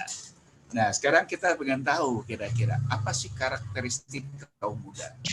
Yang pertama itu anti kemapanan. Ini kaum muda. Jadi kalau saudara punya orang muda, ini kira-kira karakteristik kaum muda. Pertama, anti kemapanan. Orang-orang muda itu selalu ingin melakukan transformasi dari hal yang tidak baik menjadi baik. Nah, inilah inti dari anti kemapanan. Anti kemapanan itu bagaimana? Biasanya mereka, salah satu contohnya adalah disebut dengan agent of social change. Ya, ini yang ada tanda kurung ini. Orang yang anti kemapanan itu adalah agent of social change. Jadi orang-orang muda seperti adik-adik semuanya ini disebut agen perubahan sosial. Adalah orang-orang yang melakukan perubahan sosial. Kemudian disebut juga moral force, gerakan moral. Dan umumnya kaum muda itu disebut kaum pemberontak. Bukan pemberontak ini maksudnya bukan memberontak terhadap NKRI. Tapi orang yang tidak senang dengan adanya penindasan, penzaliman, atau sesuatu yang tidak baik. Nah ini salah satu karakteristik atau sifat dari kaum muda, watak dari kaum muda. Yang kedua, ingin tahu, curiosity. Nah, ini harus dimiliki oleh mahasiswa. Kalau tidak ada rasa ingin tahu, mendingan cepat-cepat berhenti sekarang aja. Jadi ini mahasiswa selalu ingin tahu, curiosity, pengen tahu. Misalnya kalau di dalam ilmu komunikasi itu, misalnya apa yang terjadi di Taliban sekarang di Afghanistan. Nah, ini dari segi jurnalistik misalnya, apa yang menarik? Kemudian dari segi ilmu politik misalnya, kenapa sih Taliban itu berkuasa kembali? Ini ingin tahu. Nah, ini ingin tahu ciri dari mahasiswa fisik gitu. Apakah mereka ingin mendirikan negara khilafah seperti yang diinginkan HTI, Hizbut Tahrir Indonesia? Nah, ini ingin tahu. Nah, syukur-syukur saudara kemudian menulis di dalam koran atau menulis apa saja di medsos misalnya, ini Taliban begini, sejarahnya begini, inginnya apa. Kemudian apa bedanya dengan Iran misalnya. Nah, ini selalu ingin tahu kenapa sih kok DPR sekarang ini atau MPR sekarang ini ingin mengamandemen konstitusi. Ini ada apa gerangan ini? Kok ingin merubah mengamandemen konstitusi? Apakah Jokowi ingin maju lagi ketiga kali jadi presiden? Kan berarti melanggar konstitusi. Jangan-jangan ini untuk melanjutkan pemerintahan Jokowi misalnya. Nah, sifat ingin tahu ini perlu dimiliki oleh seorang mahasiswa.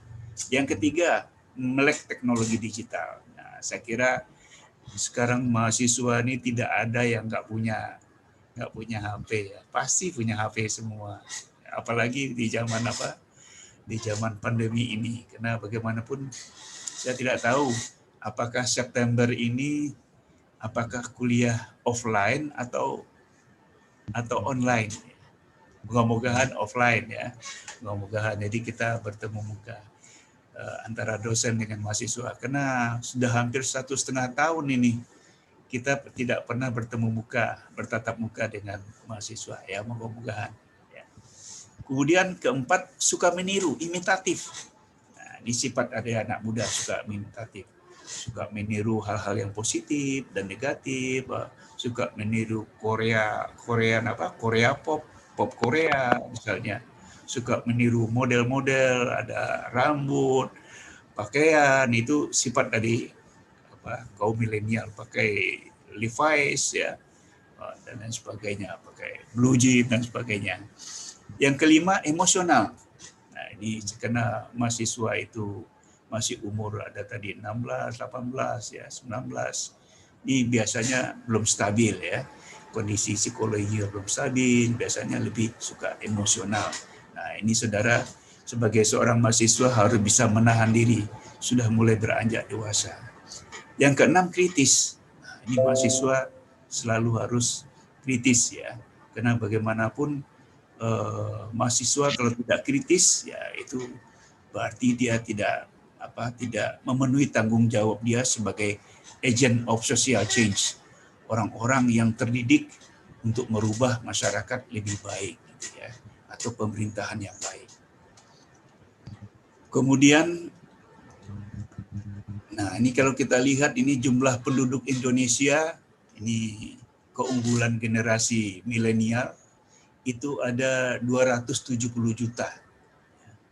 Dan sekarang ini generasi milenial itu jumlahnya ada sekitar 60 juta lebih.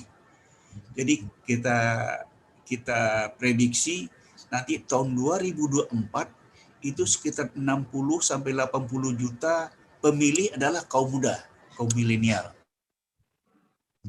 Jadi sangat berarti akan menentukan siapa yang akan menjadi presiden yang di masa akan datang. Nah, biasanya kaum muda ini biasanya menjadi sasaran bagi kaum politikus ya, karena mereka didekati supaya mereka memilih partai-partai tertentu. Nah, kemudian yang selanjutnya, mayoritas penduduk Indonesia beragama Islam. Nah, ini pentingnya saya kira buat mahasiswa FISIP. Kita ini mayoritas umat Islam di Indonesia. Nah, oleh karena itu saudara-saudara harus menguasai politik bagi mahasiswa-mahasiswa FISIP dan ilmu komunikasi. Karena bagaimanapun tidak bisa kita bicara tentang umat di Indonesia ini tanpa politik. Oleh karena itu, politik itu sangat penting sekali. Karena kalau tidak ada yang menyuarakan politik, ya siapa yang akan lagi yang bicara? Karena mayoritas umat Islam adalah beragama Islam. Oleh karena itu, saya kira saudara beruntung sekali, adik-adik beruntung sekali untuk menjadi mahasiswa FISIP. Karena di tangan saudara lah untuk memahami, mempelajari bagaimana politik di Indonesia. Katakanlah politik Islam itu berkembang atau tidak. Nah, ini istilah politik ya. Saya kira kalau pasti saudara nanti akan diajarkan oleh dosen-dosen saudara bahwa politik itu berasal dari bahasa Yunani, polis, di negara kota. Jadi pada intinya adalah politik itu adalah bagaimana meraih kekuasaan, bagaimana mempertahankan kekuasaan, bagaimana mengatur lembaga-lembaga politik, dan lain sebagainya. Jadi itu inti dari politik. Nah, nomor 2 ini ada Robert ini. Politik adalah seni memerintah dan mengatur masyarakat manusia. Ini seperti Pak Jokowi ini. Seni memerintah dan mengatur masyarakat manusia. Pak Jokowi apa? Seni merintahnya bagaimana? Dibandingin dengan Pak Habibie, Pak Harto, belusukan. Nah, itu seni memerintah. Perlu saudara tahu, kalau dulu presiden itu adalah keturunan elit. Bung Karno pendidikannya tinggi, ya. ITB. Kemudian Pak Harto jenderal. Kemudian ada apalagi Habibie. Habibie adalah orang ahli ilmu pengetahuan, kaum elit juga. Kemudian juga Megawati, anak dari Bung Karno. Gus Dur, anak dari kiai terkenal di Indonesia, NU. Jadi kalau kita lihat bahwa Jokowi ini adalah seorang presiden yang berasal dari masyarakat kecil. Kalau sebelumnya Habibie, SBY itu dari kaum elit semua. Nah, sekarang ingin membuktikan ini loh seni memerintah orang wong cilik, ya. Bukan orang elit tapi dari wong cilik. Bagaimanapun bisa memerintah. Nah, ini seni memerintah, mengatur masyarakat. Jadi presiden itu gaya pemerintahan itu mempunyai seni-seni tersendiri. Nah, ini saya kira ini politik Islam. Nah, bagaimanapun tadi seperti saya katakan bahwa umat Islam di Indonesia itu adalah mayoritas. Oleh karena itu saudara mau tidak hanya belajar ilmu politik Islam, ilmu politik Barat, tapi juga harus belajar politik Islam. Apa yang disebut politik Islam? Ya, itu berkaitan dengan bagaimana negara-negara tertentu menggunakan politik, ya.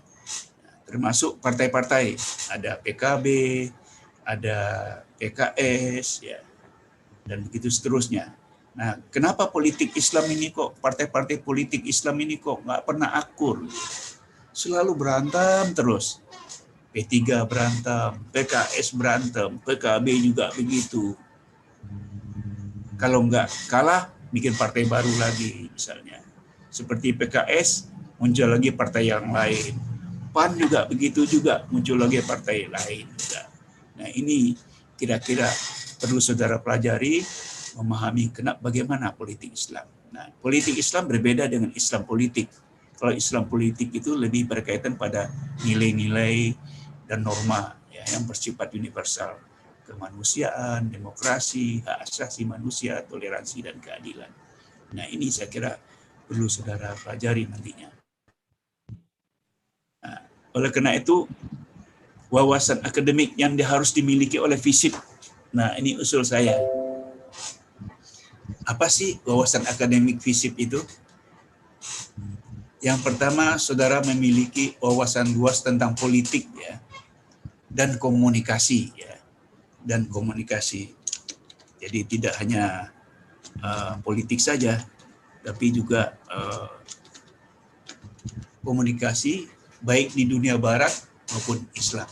Ini saudara harus kuasai. Misalnya tentang sekularisme, apa bedanya dengan negara Muslim, politik Islam misalnya. Ini saudara harus pahami bagaimana perbedaannya. Yang kedua, pendekatan interdisipliner dalam kajian politik. Seperti yang tadi saya sebutkan, saudara juga belajar sejarah, belajar psikologi, belajar ekonomi, ya itu harus saudara pelajari. Karena bagaimanapun sekarang ilmu tidak hanya cukup politik saja, tapi juga harus harus memiliki juga pengetahuan yang lain, yaitu sejarah, ekonomi, psikologi, antropologi, dan lain sebagainya. Yang ketiga, memahami perkembangan politik Islam di Indonesia. Nah, ini saudara perlu. Nah, ini buku baru saya ini. Saudara bisa lihat ini, Prahara Politik, ya, PKS dan P3. Ini belum lama terbit ini bukunya. Bisa terlihat ya. Nah, ini cukup tebal. Yang keempat, membuat grup intellectual exercise. intellectual exercise. Jadi latihan intelektual. Di pengalaman saya, bahwa kuliah di bangku kuliah itu saudara hanya dapat 25% dari dosen. Beda dengan SMA.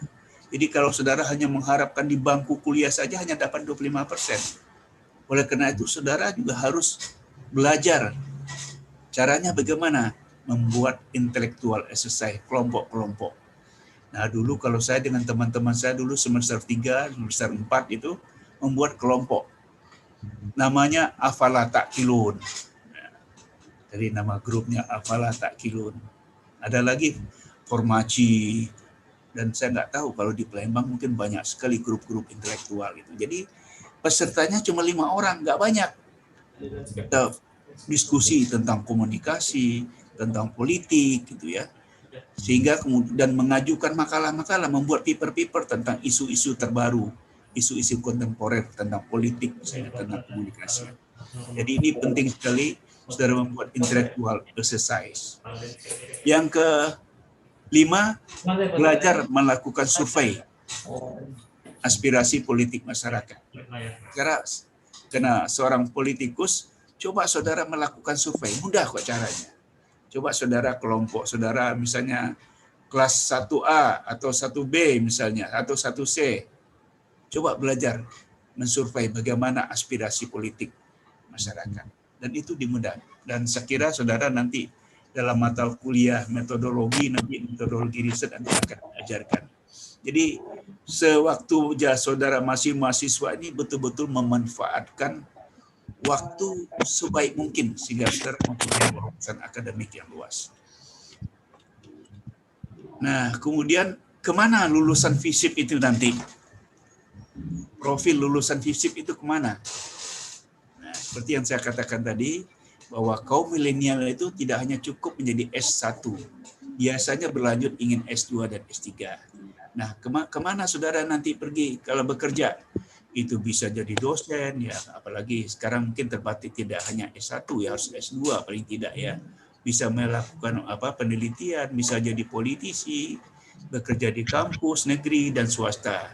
Kemudian saudara bisa masuk ke kementerian, Kemenlu, ya, Mendagri, lembaga DPR, MPR, Komisi Nasional. Ya. Jadi banyak sekali kesempatan lulusan FISIP nanti masuk kemana-mana.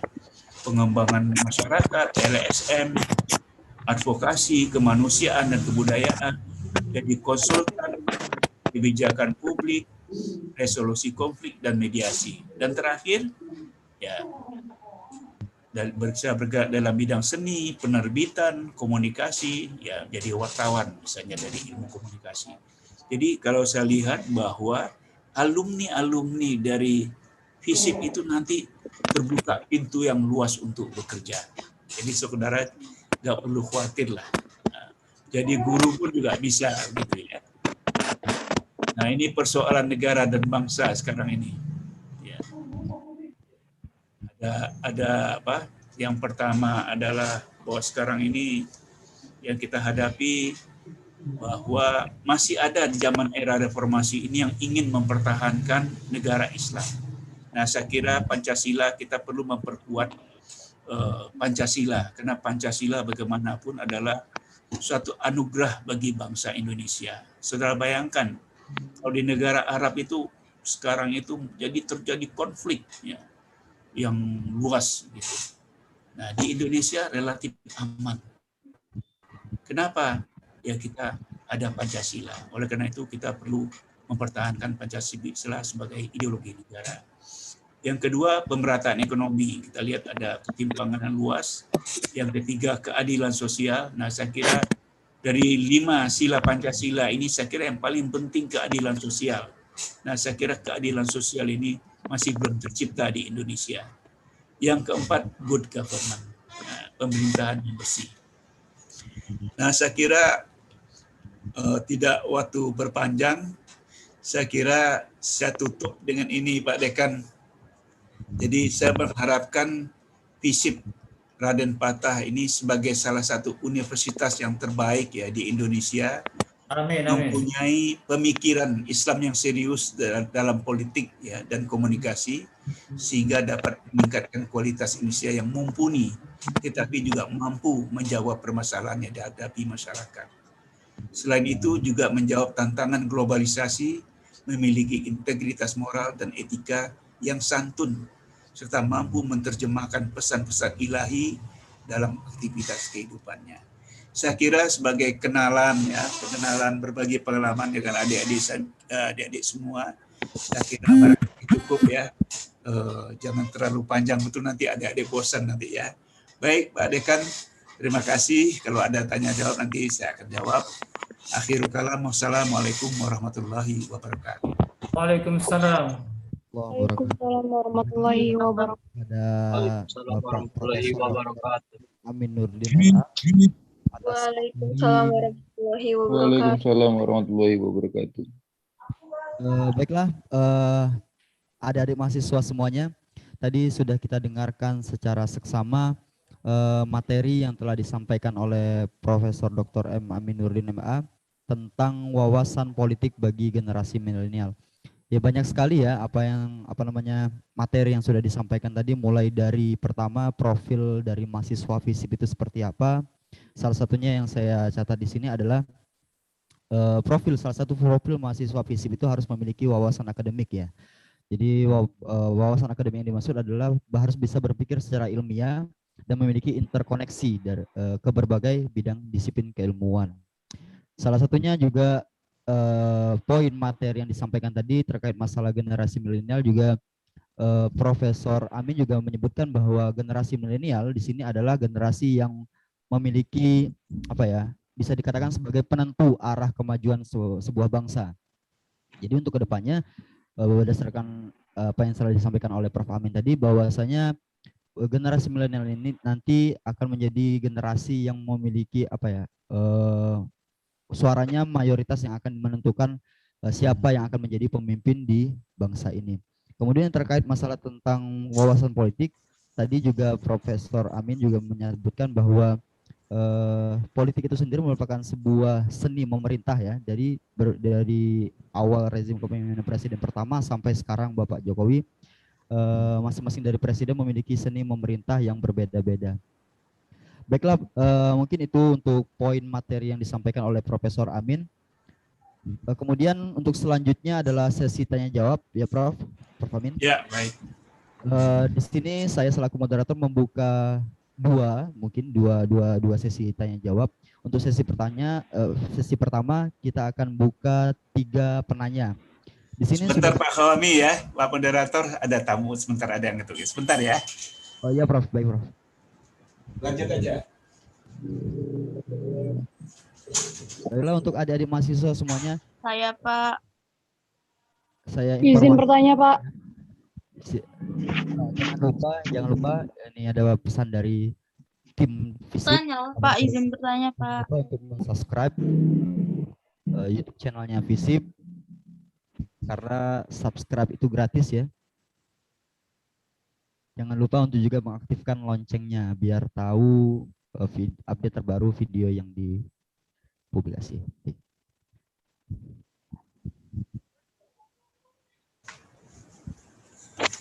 Baik. Baik Prof, bisa saya lanjutkan Prof? Baik, silakan. Oke, di sini sudah banyak sekali Prof yang bertanya. Alhamdulillah teman-teman mahasiswa, adik-adik mahasiswa. Bagus. Semakin banyak bertanya, bagus. Untuk bertanya di sini. Yang pertama mungkin dari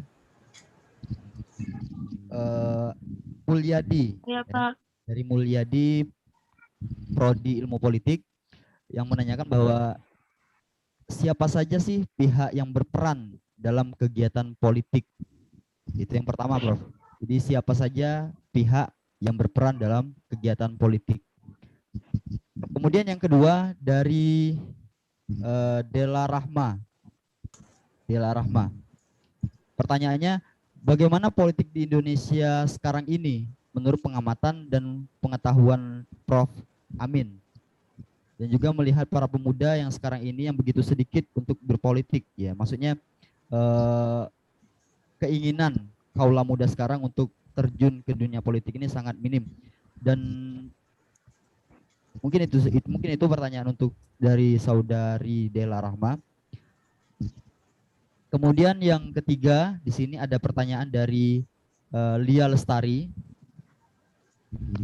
Pada saat ini yang kita tahu beberapa generasi milenial belum mengetahui betul tentang apa itu politik. Hal ini membuat mereka bingung bagaimana dan apa yang harus mereka mulai agar dapat menjadi aktivis atau politikus. Nah, maksud dari pertanyaan ini, bagaimana sih langkah yang harus diambil oleh generasi milenial untuk bisa aktif di dunia politik di samping keterbatasan pengetahuan mereka tentang politik. Mungkin itu saja Prof untuk sesi pertama, 3 penanya. Selanjutnya kepada Prof Amin, silakan menjawab pertanyaan tersebut. Baik, terima kasih. Pertanyaannya bagus-bagus sekali nih adik-adik ini ya Pak. Pertama, siapa saja yang berperan dalam politik? Siapa yang berperan kira-kira dalam politik sekarang ini? Yang adik-adik kenal siapa saja? Yang pasti adalah yang berperan dalam bidang politik ini adalah ketua-ketua partai, ketua partai politik. Kalau di Golkar ada Erlangga, apalagi PDIP ada Megawati, ada Muhaimin PKB, ada P3 juga ada PKS Hidayatul Wahid, kemudian ada Nasdem Surya Paloh ya. Nah, jadi yang aktif, yang berperan dalam politik sekarang inilah partai-partai politik. Yang berkuasa di negara kita ini sebenarnya bukan presiden, partai politik. Siapa yang memilih presiden? Coba saya mau tanya. Yang memilih presiden siapa? Hah? Rakyat. Enggak. Sebelum rakyat memilih, siapa yang mencalonkan? Partai politik. Partai DPR. politik. Partai politik. Bukan DPR. Siapa yang mencalonkan jadi gubernur? Partai politik. Partai politik. Siapa yang mencalonkan jadi bupati? Partai politik. Partai politik. Siapa yang mencalonkan jadi anggota DPR? Saya. Jadi sekarang yang paling berkuasa dalam sistem politik kita adalah partai politik. Orang bergerak dalam bidang partai politik. Siapa yang mau jadi presiden? Partai politik. Saya. Siapa yang mau jadi gubernur? Partai politik lagi. Nah, siapa yang mau jadi mau menjadi Usaha saya. wakil presiden? Partai politik. Jadi dalam ketatanegaraan kita, partai politik itulah yang berkuasa saat ini. Nah, sekarang presiden memanfaatkan itu partai politik yang disebut dengan koalisi. Supaya tidak mengganggu pemerintahan, maka partai-partai politik sekarang ini dikumpulkan dan mendukung segala kebijakan presiden. Nah, karena terlalu banyak yang mendukung eksekutif presiden dalam hal ini, nah ini salah satu pertanyaan tadi Lia Lestari, ini akibat dari koalisi terlalu banyak mendukung presiden eksekutif, kita demokrasinya jadi mundur. Kenapa jadi mundur? Ya karena semua apa yang diminta oleh presiden dikabulkan oleh diminta oleh presiden dikabulkan oleh DPR. Jadi kalau kita lihat sekarang ini baik itu lembaga DPR maupun lembaga yudikatif itu semuanya tunduk kepada eksekutif atau presiden. Mau bikin apa aja sekarang presiden bisa. Termasuk mau amandemen misalnya. Kenapa? Karena partai politik sekarang berkoalisi mendukung Jokowi. Akibatnya apa? Suara rakyat tidak bisa lagi ditampung. Aspirasinya tidak bisa ditampung karena kekuasaan politik dipegang oleh kaum elit. Makanya sekarang ada mural-mural itu, banyak mural itu di dinding-dinding. Pernah lihat nggak di koran itu? Tuhan, aku lapar. Kemudian ada juga mahasiswa yang bikin itu. The King apa? Lip of service misalnya Jokowi. Ada macam-macam. Itu sebenarnya adalah aspirasi dari mahasiswa. Nah, saudara, satu-satunya yang bisa mengalahkan partai politik itu siapa? atau yang bisa mematahkan kekuasaan itu siapa? Rakyat. Mahasiswa. Nah, Mahasiswa. bukan rakyat, tapi adalah mahasiswa. Siapa yang Tuhan, menjatuhkan Pak, Tuhan. Yang menjatuhkan Pak Harto siapa? Mahasiswa. Mahasiswa, Pak.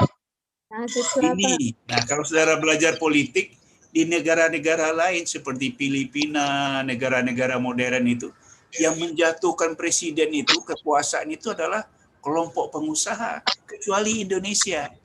Yang menjatuhkan kekuasaan itu mahasiswa. Ini bedanya, hebatnya Indonesia. Ya, kalau mahasiswa sudah bergejolak, sudah turun, wah itu makanya Pak Jokowi hati-hati sekali dengan mahasiswa, dengan BEM ya. Nah, saya pengalaman dulu, waktu zaman dulu itu pernah dikebukin juga di lucut oleh tentara dulu kalau demo itu ya, waktu jadi mahasiswa. Jadi ini kira-kira intinya Mulyadi, ya saudara penanya Mulyadi atau Mulyati? Mulyadi, ya Mulyadi. Jadi sekarang ini yang berperan dalam politik Indonesia itu adalah partai politik. Yang menentukan itu partai politik. Mau jadi apa? Anggota DPR, mau jadi komisaris juga di BUMN juga partai politik. Sangat menentukan. Di samping profesi ya, orang-orang yang profesional. Kemudian Dela ya, Dela bagaimana kalau terjun dalam bidang politik? Nah, saya kira yang tadi saya sebutkan, buat mahasiswa yang terjun politik, ya harus mempunyai wawasan politik dulu. Belajar dulu, agar saudara mengetahui apa itu politik, bagaimana teori-teorinya, bagaimana praktisnya politik itu. Jadi saya kira kalau saudara ingin terjun ke politik, sejak mahasiswa, saudara sudah belajar ya, bagaimana berpolitik itu. Tapi yang paling penting adalah saudara memahami dulu, menguasai dulu wawasan akademik dari politik atau komunikasi. Itu saya kira. Jadi saudara tidak usah takut ya.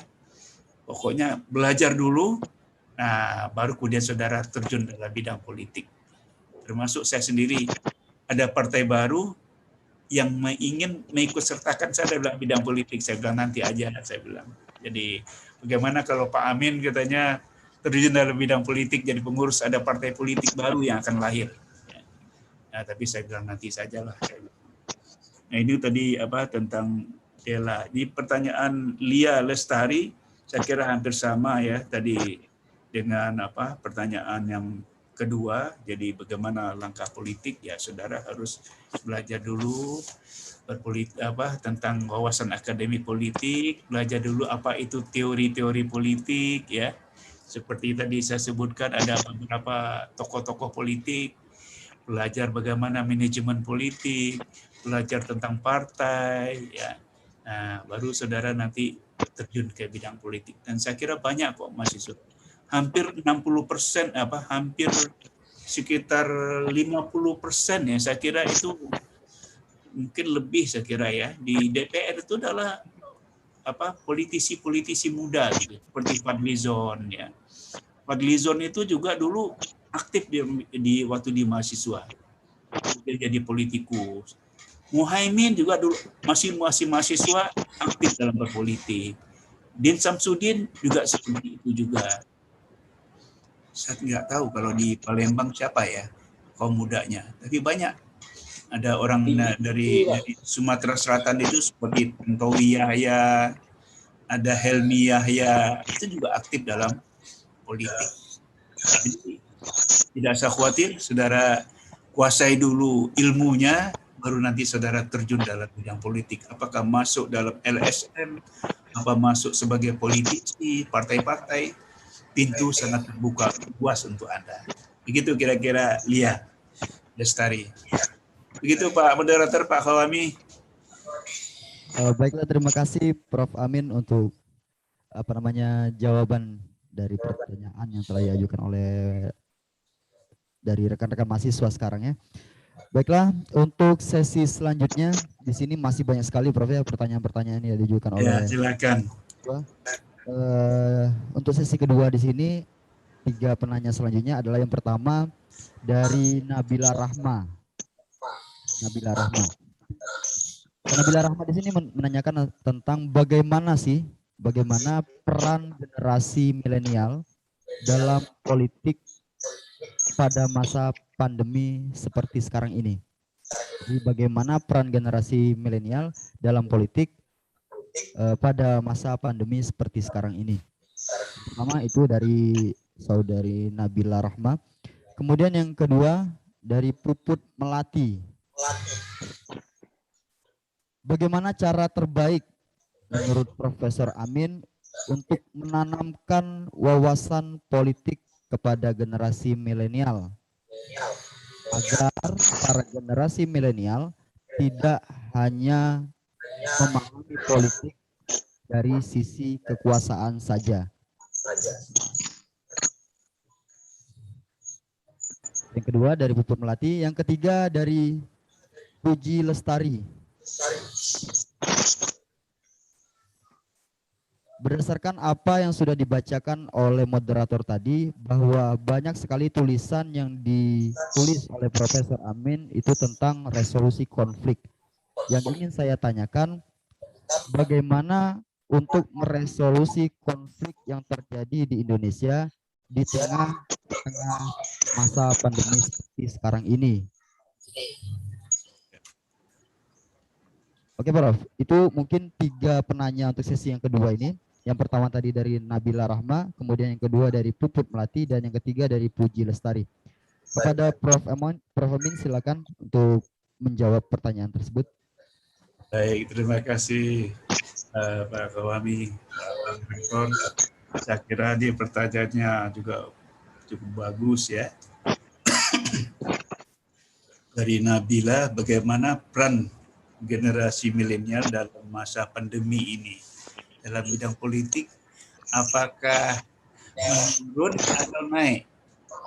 Nah, kira-kira bagaimana saudara mengamati kira-kira di masa pandemi ini, kira-kira gerakan politik bagaimana? Saya kira dari segi politik ya Pak, ini tetap hangat ya. Jadi khususnya di medsos. Kalau kita lihat di medsos itu orang bicara politik luar biasa itu. Malah saya kira akhir-akhir ini meningkat dengan tajam itu. Baik itu di kalangan masyarakat maupun mahasiswa. Kalau mahasiswa yang bikin heboh kemarin apa? Tentang gerakan politiknya. Mengatakan bahwa Jokowi itu adalah the king of lip service. Jadi BEM mahasiswa UI menyatakan bahwa ini Pak Jokowi cuma ngomong aja, buktinya nggak ada katanya. Makanya disebut king lip service. Jadi ternyata gerakan mahasiswa itu masih tetap hidup ya. Nah ini kemudian menjadi hangat gitu. Tetapi bagaimanapun politik di Indonesia sekarang ini mengalami kemunduran ya. Demokrasi dalam masyarakat kita mengalami kemunduran.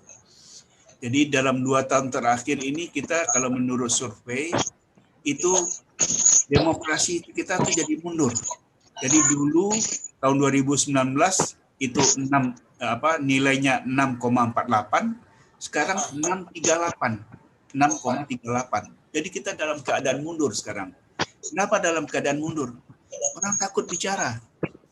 Kalau bicara nanti ditangkap. Kalau kritik nanti dianggap melawan. Kemunduran demokrasi saat ini. Jadi katakanlah juga efek Rizik Syihab misalnya ya. Kenapa Rizik Syihab itu tidak diselesaikan dengan cara budaya? Kenapa harus ditangkap misalnya? Kenapa harus diadili? Kenapa tidak dibicarakan dengan cara budaya kita, cara musyawarah, secara persuasif misalnya. Nah, ini pertanyaan-pertanyaan dalam masyarakat. Jadi menurut analisis sekarang ini masyarakat, para ahli, bahwa demokrasi kita sekarang ini, demokrasi politik kita sedang menurun, dan itu diakui dalam sebuah survei di Indonesia bahwa demokrasi di Indonesia turun berapa poin. Kalau dulu 6,48, sekarang 63,8. Jadi turunnya cukup jauh. Padahal dulu ya sekitar berapa tahun yang lalu, 10 tahun yang lalu, Indonesia itu termasuk contoh demokrasi yang ketiga di dunia, yang paling baik. Setelah Amerika, setelah India. Dan Indonesia adalah negara ketiga, negara demokrasi yang menjadi contoh bagi negara-negara lain. Nah sekarang mundur. Jadi orang takut ngomong. Sekarang orang ketakut ngomong kena undang-undang ITE, salah ngomong ditangkap, diperiksa atau diadukan oleh para buzzer itu. Ya, buzzer, ingat tahu saudara buzzer ya. Ada yang melenceng, ada yang kritik, misalnya diadukan ke polisi, lalu ditangkap. Maka kemudian demokrasi jadi turun. Orang jadi takut kalau ngomong. Nah, sekarang orang ngomong pakai apa? Pakai mural di dinding macam-macam. Tuhan, aku lapar. Apalagi banyak sekali gitu ya. Nah, itu bentuk aspirasi masyarakat karena DPR tidak lagi menampung aspirasi masyarakat. Mereka sibuk berkoalisi mendukung Jokowi, sementara masyarakat tidak ada penyaluran aspirasi rakyat. Maka akhirnya mereka menulis di dinding, macam-macam dalam bentuk mural, ya, begitu seterusnya. Jadi itu kira-kira bagaimana situasi politik sekarang ini. Lalu bagaimana peran generasi milenial? Seperti yang ditanyakan oleh Nabila. Ya. Tadi saya sebutkan peran generasi milenial itu adalah yang pertama tadi anti kemapanan. Dia harus merubah sesuatu yang tidak baik menjadi baik. Maka oleh karena itu kaum muda itu harus kritis. Ya, kritis dalam arti merubah, mengoreksi ada sesuatu yang tidak baik menjadi baik. Nah, cara merubahnya bagaimana? Tidak perlu dengan kekerasan. Saudara kritik misal bisa lewat tulisan di koran atau bisa lewat datang ke DPR, kalau di Palembang misal datang ke DPRD misalnya. Nah, jadi bisa macam-macam peran generasi muda itu. Tapi yang paling penting adalah bahwa mahasiswa adalah agent of social change. Adalah orang-orang yang bisa merubah masyarakat. Kemudian juga moral force sebagai generasi yang merubah moral masyarakat yang lebih baik. Nah, ini yang diperankan oleh masyarakat. Ini tadi saya sebutkan juga bahwa mahasiswa itu juga adalah dalam tanda kutip ya pemberontak. Yang disebut pemberontak itu adalah melawan kezaliman, melawan hak asasi manusia yang tidak diperhatikan, melawan ketidakadilan. Oleh karena itu disebut pemberontak. Jadi kalau mahasiswa tidak lagi punya jiwa pemberontak, ya, pemberontak artinya tanda kutip ya, itu bukan mahasiswa lagi namanya.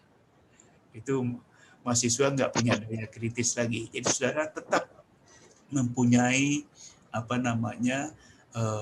pikiran, punya sikap yang kritis terhadap yang tidak baik. Nah, saudara bisa mengajukan dengan cara yang baik, bukan dengan cara yang jelek, melakukan kekerasan dan lain sebagainya. Tapi dengan cara yang baik, cara yang santun. Kalau di dalam Al-Quran itu disebut dengan qaulan layyina, dengan halus, dengan santun. Tidak ngomong dengan mencela, ini cebong, ada apalagi kodok dan sebagainya. Waduh, karena itu bukan bahasa yang baik. Dengan bahasa yang halus seperti yang disebutkan di dalam Al-Quran. Qulu qaulan layyinan, sampaikan dengan baik, dengan santun. Kalau dengan santun orang itu akan bisa berubah atau pemerintah bisa berubah. Begitu kira-kira Nabilah. Jadi itu cara terbaik di pertanyaan Puput Melati juga, bagaimana cara terbaik wawasan politik itulah dengan cara seperti yang tadi. Saudara harus mempunyai wawasan akademik. Ya, pertama saudara kuasai dulu bagaimana itu ilmu politik, bagaimana politik di barat, ya, yang disebut dengan demokrasi liberal, dan bagaimana tentang politik Islam, kok ada PKB, kok ada PKS, ya. Kenapa sih di Indonesia itu ada kelompok Islam, ada kelompok nasionalis? Kenapa sih kok dibagi-bagi gitu? Kok ada nasionalis, ada Islam? Padahal kita sama-sama warga negara Indonesia. Nah, ini perlu saudara ketahui. Jadi saya harapkan FISIP ini, mahasiswa FISIP ini tidak hanya berpikir normatif, nilai-nilai, harus empiris, harus historis gitu. Bagaimana membumikan Al-Quran ya dalam politik Islam itu ke dalam masyarakat empiris. Kenapa Pancasila diterima oleh rakyat Indonesia? Ya ini untuk mempersatukan negara Indonesia. Di Indonesia Timur itu orang-orang Kristen, di Indonesia Barat itu orang Islam. Kalau negara Islam, Indonesia Timur bisa pecah, bisa menjadi separatis. Tapi dengan adanya Pancasila sebagai sebuah berkah bagi bangsa Indonesia, maka kita kemudian bisa bersatu. Bandingkan misalnya di negara Arab, Irak sekarang pecah, Suriah pecah, di mana lagi Aljazair, kemudian juga Libya pecah. Nah, di Indonesia tidak terjadi hal itu. Nah, kita orang Indonesia itu, karakter orang Indonesia itu adalah suka harmoni, menghindari adanya konflik. Makanya kalau di Arab itu, sikap orang Arab itu disebut dengan zero sum. Kalau tidak kalah, menang. Kalau tidak mati, hidup. Kalau di Indonesia enggak. Kalau ada masalah, dibicarakan baik-baik. Itu yang disebut dengan konsep win-win solution. Ya, dibicarakan dengan baik, diajak musyawarah. Kalau di Arab tidak, Arab Timur Tengah. Saling bunuh-membunuh. Pokoknya kalau enggak gue mati, lo yang mati. Ya. Tapi di Indonesia enggak ada sikap seperti itu, budaya seperti itu. Kita tidak ada budaya bunuh-membunuh, kalau enggak mati hidup. Kita ini win-win solution. Nah, ini pentingnya Muhammadiyah, lembaga Muhammadiyah dan NU. Kalau ada persoalan yang terjadi dalam masyarakat, ada konflik, nah NU dan Muhammadiyah mencoba menjelaskan, mencari solusi. Nah, ini yang ketiga, ini pertanyaan Lestari. Kalau ada masalah, kemudian diselesaikan dengan baik, dengan cara win-win solution. Tidak ada kalah, tidak ada yang kalah, tidak ada yang menang, tapi dicari jalan tengahnya supaya masyarakat ini aman. Nah, ini yang dikhawatirkan kalau seandainya gaya Arabisasi masuk ke Indonesia, wah, di Indonesia juga akan kacau balau nanti. Nah, oleh karena itu peran NU, peran Muhammadiyah ini sangat penting sekali sebagai lembaga wasatiyah, sebagai lembaga yang bisa menjadi penengah win-win solution terhadap masalah Indonesia. Jadi kita beruntung ini, ada lembaga Muhammadiyah, ada NU. Kalau ada masalah, kita bicarakan rame-rame. Beda dengan Arab, perang. Kalau nggak mati, hidup. Kalau nggak kalah, menang. Nah, ini bahaya sekali. Nah, ini. Baik, saya kira cukup Pak Fahmi. Barangkali itu pertanyaan Lestari. Oke, terima kasih Profesor Amin atas jawaban yang sudah diberikan. Ya, saya rasa itu jawabannya sangat kontekstual sekali, Prof ya. Jadi sesuai banget dengan apa yang sedang terjadi sekarang ini, baik itu di Indonesia maupun di luar negeri. Mohon maaf, saya ingin sedikit memberikan tambahan. Jadi bagi para mahasiswa tadi yang sudah memberikan pertanyaan, nanti akan dipilih ya dari beberapa pertanyaan yang sudah diajukan, 3 dari seluruhannya. Nanti akan diberikan semacam apa, door prize ya Bu Putri ya. Wah, bagus sekali. Itu adalah buku Biang Lala Politik dan Cendakala Kedaulatan, esai-esai politik, budaya, dan lingkungan. Kebetulan ini Prof, buku adalah hasil tulisan para dosen-dosen dari FISIP UIN Raden Fatah Palembang. Wah, selamat ya. Jadi nanti adik-adik mahasiswa yang sudah mengajukan pertanyaan akan memilih 3 di antara semuanya dan akan mendapatkan buku Biang Lala Politik. 4 mahasiswa ya. Baik, bisa kita lanjutkan Prof. Ini masih banyak sekali pertanyaan. Wah, terserah, tergantung moderator, kalau mau lanjutkan silakan. Jadi ini ada pertanyaan lagi dari saudara Rapliansyah. Nah, ini sangat yang lagi happening sekarang, Prof. Ya. Bagaimana pendapat Profesor Amin tentang mural 404 not found mengenai presiden kita yang kemudian dipaksa untuk dihapus? Nah, ini lagi happening banget ini, Prof. Gimana tadi moral apa? Rapliansyah. Mural 404 not found itu, nah, Prof. Ya, ini teknologi ya. Ya. Kemudian pertanyaan yang kedua dari Muhammad Riko. Pertama tadi apa Pak Bohami? Moral 4. Dari ya, pertanyaannya bagaimana pendapat Profesor Amin tentang mural 404 not found tentang Presiden Jokowi yang kemudian dipaksa untuk dihapus?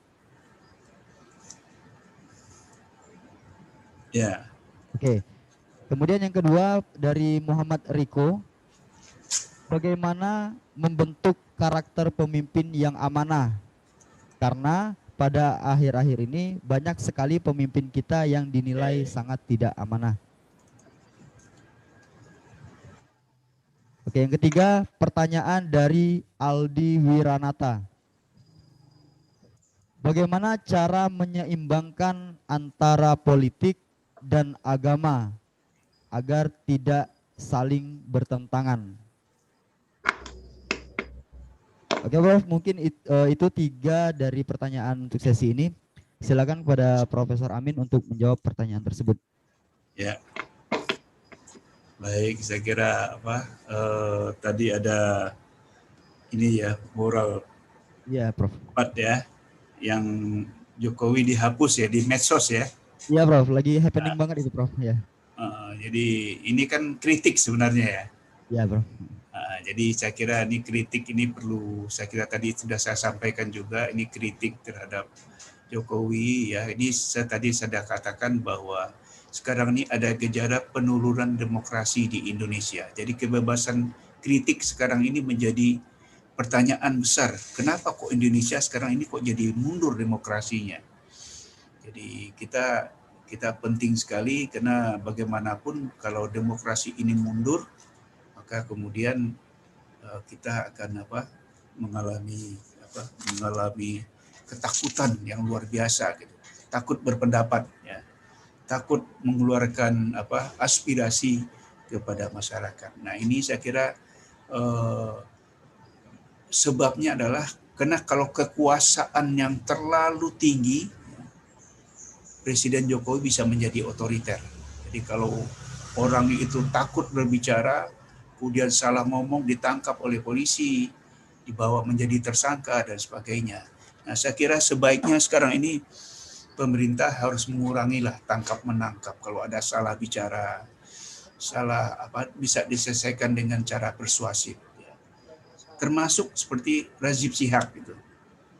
Jadi ini masalah kerumunan dan sebagainya. Sebaiknya bisa diselesaikan secara persuasif ya, secara budaya. Jadi tidak perlu main tangkap-tangkap. Karena kalau main tangkap-tangkap, ada orang salah bicara, ditangkap, ini akan menimbulkan ketakutan. Dan ini dilihat oleh masyarakat, oleh rakyat Indonesia sekarang ini. Ya, bahkan bukan hanya rakyat Indonesia. Lembaga survei internasional mengatakan bahwa kok jadi kita mundur sekarang ini di zaman era reformasi ini.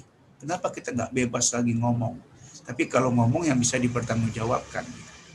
Nah, ini saya kira perlu perhatian sehingga kemudian tidak ada lagi yang menjadi hambatannya adalah undang-undang ITE itu. Jadi kalau sedikit-sedikit salah ngomong, kritik, tangkap misalnya. Nah, ini saya kira ini kesan seperti ini di dalam masyarakat harus dikurangi ya. Jadi tidak perlu menimbulkan ketakutan. Kemudian dari Riko ya, pertanyaan bagaimana pemimpin yang amanah yang baik. Nah, saya kira jadi pemimpin amanah yang baik itu ada 3 saya kira syaratnya. Yang pertama adalah pro rakyat, harus berpihak kepada rakyat. Yang kedua, pemimpin harus memperhatikan rakyat. Jadi bukan hanya pro, tapi juga harus memperhatikan kesejahteraan rakyat. Yang ketiga adalah, nah ini tidak ada di dalam dunia barat. Pemimpin itu bertanggung jawab kepada Tuhan pada hari akhirat. Nah, ini tidak ada dalam negara sekuler, hanya ada di negara-negara Islam. Pemimpin bertanggung jawab kepada Tuhan. Kullukum ra'in, di dalam hadis disebutkan, kullukum ra'in wa kullukum mas'ulatun an ra'iyatihi. Setiap pemimpin itu, setiap orang itu adalah pemimpin, dan pemimpin itu bertanggung jawab kepada orang yang dipimpinnya. Ini adalah kaidah Islam yang tidak dimiliki negara barat. Kalau negara barat memimpin itu tidak perlu tanggung jawab pada Tuhan, dunia saja. Tapi Islam tidak cukup dunia saja. Dia harus bertanggung jawab kepada Tuhan di hari akhirat nanti. Paling tidak contoh Nabi lah kira-kira. Nabi itu ada berapa sifat? Yang pertama apa? Siddiq ya, jujur, integritas. Yang kedua apa? Amanah.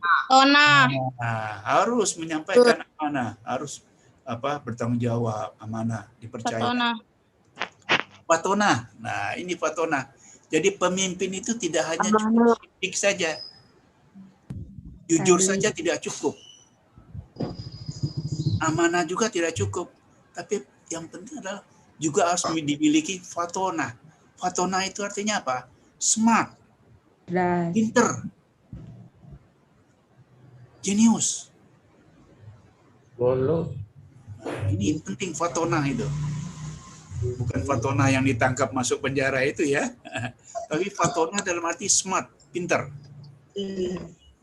Ini yang perlu menjadi syarat sebagai orang yang memimpin itu.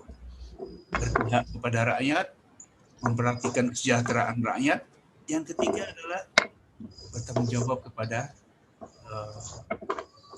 Tuhan. Dan itu adalah juga harus pinter, ya, harus makanya presiden boleh nggak tamat SMA? Boleh. Apa S1? Harus sarjana? Ini saudara pelajari nanti. Jadi pendidikan itu penting sekali sebagai seorang pemimpin gitu ya. Ya di zaman global ini. Ya, ini saya kira penting sekali ya bahwa amanah ya, yang amanah itu. Jadi sekarang kita lihat sekarang ini banyak pemimpin yang nggak amanah. Kita lihat banyak yang korupsi. Di mana-mana korupsi. Menterinya, Menteri Sosial Yuliar Batubara, Menteri Sosialnya korupsi. Yang seharusnya memberi bantuan kepada masyarakat yang tidak punya, malah yang korupsi. Ini betul-betul di luar akal, gitu. Di luar akal sehat. Masa seorang menteri kaya, tapi masih korupsi? Setiap bantuan sembako itu dipotong 10.000 buat dia. Kemudian terkumpul uang berapa? 32 miliar buat dirinya pribadi. Bayangkan ini seorang menteri Mensos, Menteri Sosial mengorupsi dirinya sendiri, departemennya sendiri. Tapi ada juga alumni IAIN dulu, saya kalau masih ingat, korupsi juga. Yang dikorupsi apa? Mencetak Al-Quran. Jadi kalau menurut survei Kompas, ini yang paling gawat ini penting nih buat saudara ini. 60% pejabat-pejabat anggota DPR, menteri, dirjen dan sebagainya, yang korupsi itu adalah 60% itu anak-anak muda. Bukan orang-orang tua, anak muda. Yang jadi pejabat di DPR, di kementerian, itu 60% adalah orang-orang muda. Bayangkan dulu mereka itu jadi ketua BEM, alumni santri, itu ketua. Banyak sekali contohnya. Saya nggak mau kasih satu persatu. Kenapa itu terjadi? Maka tadi saya bilang, saudara tamat punya saudara penentu masa depan. Yang kedua punya wawasan akademik. Yang ketiga adalah good governance. saudara jangan korupsi kalau jadi pejabat nanti. Seperti siapa namanya nih? Minal Mukromin. Ya, Minal Mukromin. Kalau jadi pejabat nanti jangan sampai korupsi. Karena saudara harapan bangsa. Sedih sekali mendengarnya. 60% pejabat, anggota DPR dan kementerian itu adalah anak-anak muda. Yang dulu adalah kalau di kampus itu adalah pembela-pembela kebenaran. Ketika dikasih jabatan tidak amanah lagi. Nah, ini perlu saya tegaskan gitu ya. Makanya tadi saya sebut good governance, pemerintahan yang baik. Karena dengan pemerintahan yang baik kita akan makmur. Tapi kalau korupsi itu merugikan rakyat, merugikan nilai-nilai, norma-norma masyarakat, pandangan hidup masyarakat Indonesia. Kita rugi semua. Kita nggak akan pernah maju-maju. Yang ketiga, yang terakhir barangkali ya. Alda siapa namanya Pak Khawami? Aldi Wiranata ya. Keseimbangan agama dan politik. Nah, ini perlunya agama. Umat Islam mayoritas, tapi yang paling tinggi korupsinya Indonesia. Ini sesuatu yang bertentangan gitu. Nah, apa yang salah gitu? Apa pengkaderannya, apa perguruan tingginya yang salah atau bagaimana? Nah, ini saya kira perlu dikaji. Salah satu penyebabnya adalah sistem politik kita. Karena sistem politik kita adalah bersifat transaksional. Transaksi. Jadi kalau mau jadi anggota DPR, perlu biaya 10M. Mau jadi gubernur, 100M. Mau jadi bupati, 15M. Akhirnya yang terjadi adalah proses politiknya adalah bersifat transaksional. Uang yang berkuasa. Nah, di sini barangkali tidak hanya cukup agama, sistem politiknya juga harus dirubah supaya lebih baik. Nah, agama yang paling penting adalah bagaimana supaya moralitas masyarakat itu baik. Gitu ya. Di sini peran agama yang dimainkan oleh saudara-saudara ini dari FISIP ini calon-calon pemimpin bangsa. Nanti kalau jadi pejabat nanti menjadi baik gitu. Baik, terima kasih Pak Khawami.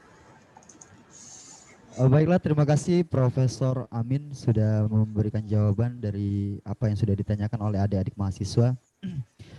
Jadi sudah banyak sekali pertanyaan-pertanyaan yang sudah diajukan oleh adik-adik mahasiswa kita. Seperti yang sudah saya sampaikan tadi, bahwa dari sekian banyak pertanyaan yang diajukan, maka di sini saya akan memilih 4 pertanyaan terbaik versi kami ya untuk bisa mendapatkan buku Biang Lala ini. Mungkin yang pertama pertanyaan yang kami rasa adalah pertanyaan terbaik di antara yang terbaik tentunya. Yang pertama adalah pertanyaan dari Puji Lestari ya, Puji Lestari terkait masalah resolusi konflik di Indonesia. Bagaimana cara untuk menjaga stabilitas politik di Indonesia di masa pandemi seperti sekarang ini. Kemudian yang kedua adalah Saudara Rapliansyah dengan pertanyaan bagaimana pendapat Profesor Amin tentang mural 404 not found tentang Presiden Jokowi yang kemudian dipaksa untuk dihapuskan. Itu yang kedua. Kemudian yang ketiga adalah pertanyaan dari Aldi Wiranata. Pertanyaan terakhir tadi yaitu tentang bagaimana cara menyeimbangkan politik dan agama agar tidak saling bertentangan. Kemudian yang terakhir adalah pertanyaan dari Putri Melati tentang bagaimana cara terbaik untuk menanamkan wawasan politik kepada generasi milenial. Oke, itu adalah 4 pertanyaan terbaik yang kami pilih di antara yang terbaik tentunya. Nanti silakan menghubungi Bu Putri ya untuk mendapatkan buku Biang Lala Politik. Oke. Selanjutnya saya ucapkan terima kasih kepada Profesor Amin Nurdin. Ya Prof, terima kasih banyak Prof. Terkait semua ilmu materi yang sudah diberikan. Semoga apa yang Profesor sampaikan kepada kami itu bisa menjadi amal ibadah bagi Profesor. Amin. Hai, sama-sama. Amin. Terima kasih, Prof. Ya, sama-sama Pak Profesor Izamidin. Mudah-mudahan sesuai dengan harapan. Iya. Itu udah sangat baik sekali itu penyampaian. Kayaknya nyambung dengan adik-adik kita mahasiswa itu. Iya. Mudah-mudahan. Mohon maaf Prof. Di sini kami memohon kepada Profesor Amin untuk memberikan closing statement kepada adik-adik mahasiswa kita. Bisa, Prof? Ya, bisa. Oke. Baik. Adik-adik mahasiswa baru semuanya, ya, untuk menjadi calon pemimpin ke depan, saudara harus menguasai wawasan akademik. Tetapi yang paling penting lagi adalah selama masa kuliah, saya harapkan saudara membuat kelompok-kelompok intellectual exercise di samping pengetahuan yang saudara dapat di bangku kuliah, saudara juga membuka atau membuat kelompok-kelompok intelektual supaya saudara itu berkembang dengan cepat di dalam menguasai ilmu pengetahuan, baik itu politik dan komunikasi. Itu saja. Terima kasih. Baiklah, terima kasih Profesor Amin atas closing statement yang diberikan. Baiklah, mungkin itu saja yang dapat saya sampaikan selaku moderator. Sebelum saya mengakhiri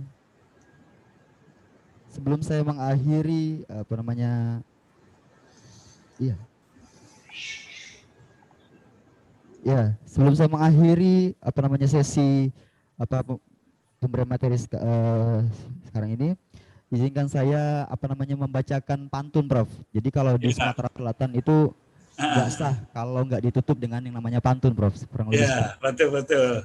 Oke. Bagus. Kalau ladang banyak hamanya. Kalau ladang banyak hamanya, tak perlu petani untuk berpindah. Maksud hati masih ingin bersama, tapi waktu habislah sudah. Aduh, bagus Kota sekali. Palembang, kota yang indah, ada jembatan Ampera, ada juga Sungai Musi. Kepada Profesor Amin yang mahir dan bijaksana, kami ucapkan banyak-banyak terima kasih. Sama-sama, bagus sekali pantunnya. Akar di perbukitan, sawah luas di pedesaan. Terima kasih atas perhatian, mohon maaf untuk kesalahan. Saya balas pantunnya nih. Jalan-jalan ke Sungai Musi, jangan lupa kita nanti akan bertemu kembali. Amin. Terima kasih Prof untuk ilmu yang telah diberikan kepada adik-adik semua. Saya selaku moderator undur diri. Terima kasih atas perhatiannya. Kurang lebihnya saya mohon maaf, kepada Allah saya mohon ampun. Saya akhiri, wallahul muwaffiq ila aqwamit thoriq. Assalamualaikum warahmatullahi wabarakatuh. Waalaikumsalam warahmatullahi wabarakatuh. Prof Amin. Kasih Prof. Ya. Makasih kapan Sama-sama. Jumpa lagi. Prof Amin. Ya. Thank you. Ya. Ya, ini Prof, ada titip salam nih dari Prof Rizan Rusli, dekan. Oh iya, betul. Ya, itu teman saya. Ya, salam dari Prof Rizan katanya. Ya, salam kembali ya. Beliau baru selesai isolasi juga di rumah sakit itu, Prof. Iya, betul. Baru keluar isolasi ya, mudah-mudahan pulih kembali ya. Amin.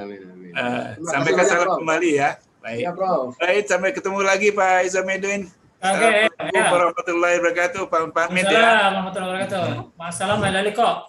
Foto dulu, Prof. Mohon maaf. Iya. Foto terlebih dahulu, Prof. Oh, baik. Silakan. Ini perlu. Ini yang paling penting itu fotonya yang paling penting. Seluruh peserta webinar untuk foto bersama terlebih dahulu. Silakan untuk mengaktifkan videonya masing-masing. Untuk slide 1 ya, kita hitung ya. 1, 2, 3. Oke. Slide kedua. 1, 2, 3. Slide ketiga. 1, 2, 3. Slide keempat. 1, 2, 3. Terakhir slide kelima. 1, 2, 3. Mohon izin Prof untuk memakai logo UIN Raden Fatah, Prof Amin. Mana? Oh iya. UIN Raden Fatah. Ini ya simbolnya ya. Oke, lihat kamera. Slide pertama. 1, 2, 3. Oke, slide kedua.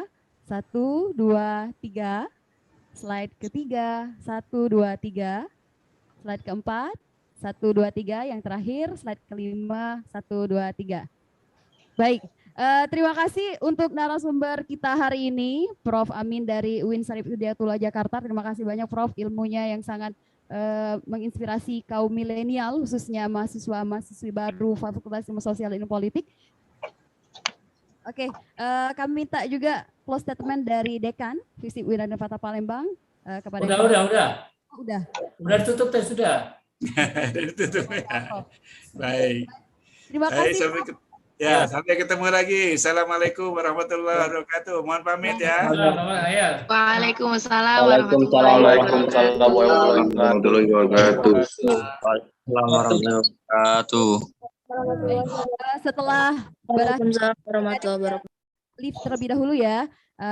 Setelah acara foto bersama tadi, mari kita akhiri acara webinar kita hari ini dengan bersama melafazkan lafaz hamdalah. Alhamdulillahirrahmanirrahim. Oke, saya Putri Citra Hati pamit undur. Maaf apabila ada kata yang salah, kepada Allah saya mohon ampun. Khairul kalam. Wassalamualaikum warahmatullahi wabarakatuh. Warahmatullahi wabarakatuh. Silakan.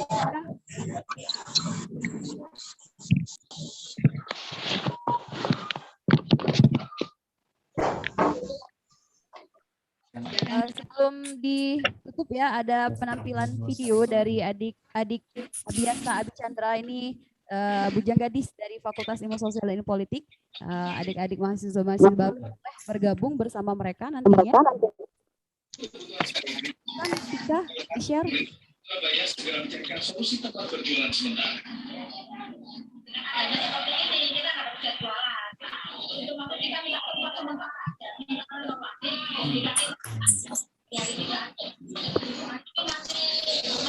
Oke, silakan Tika, udah bisa. Sementara pedagang lainnya di pasar yang terbatas. Bisa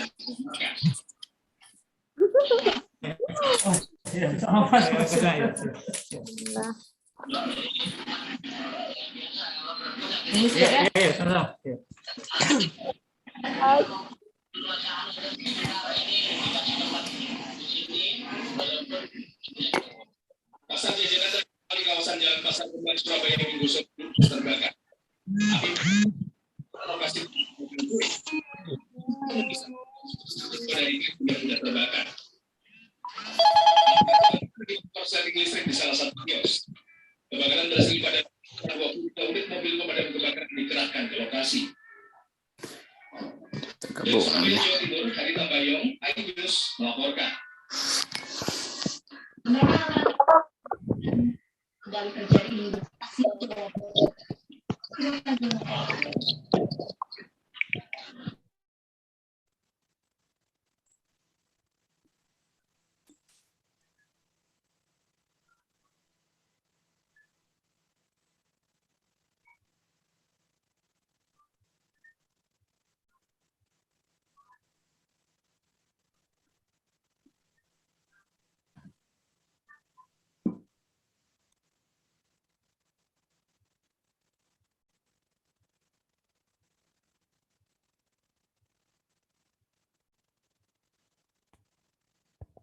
Klik dulu sound-nya Tika.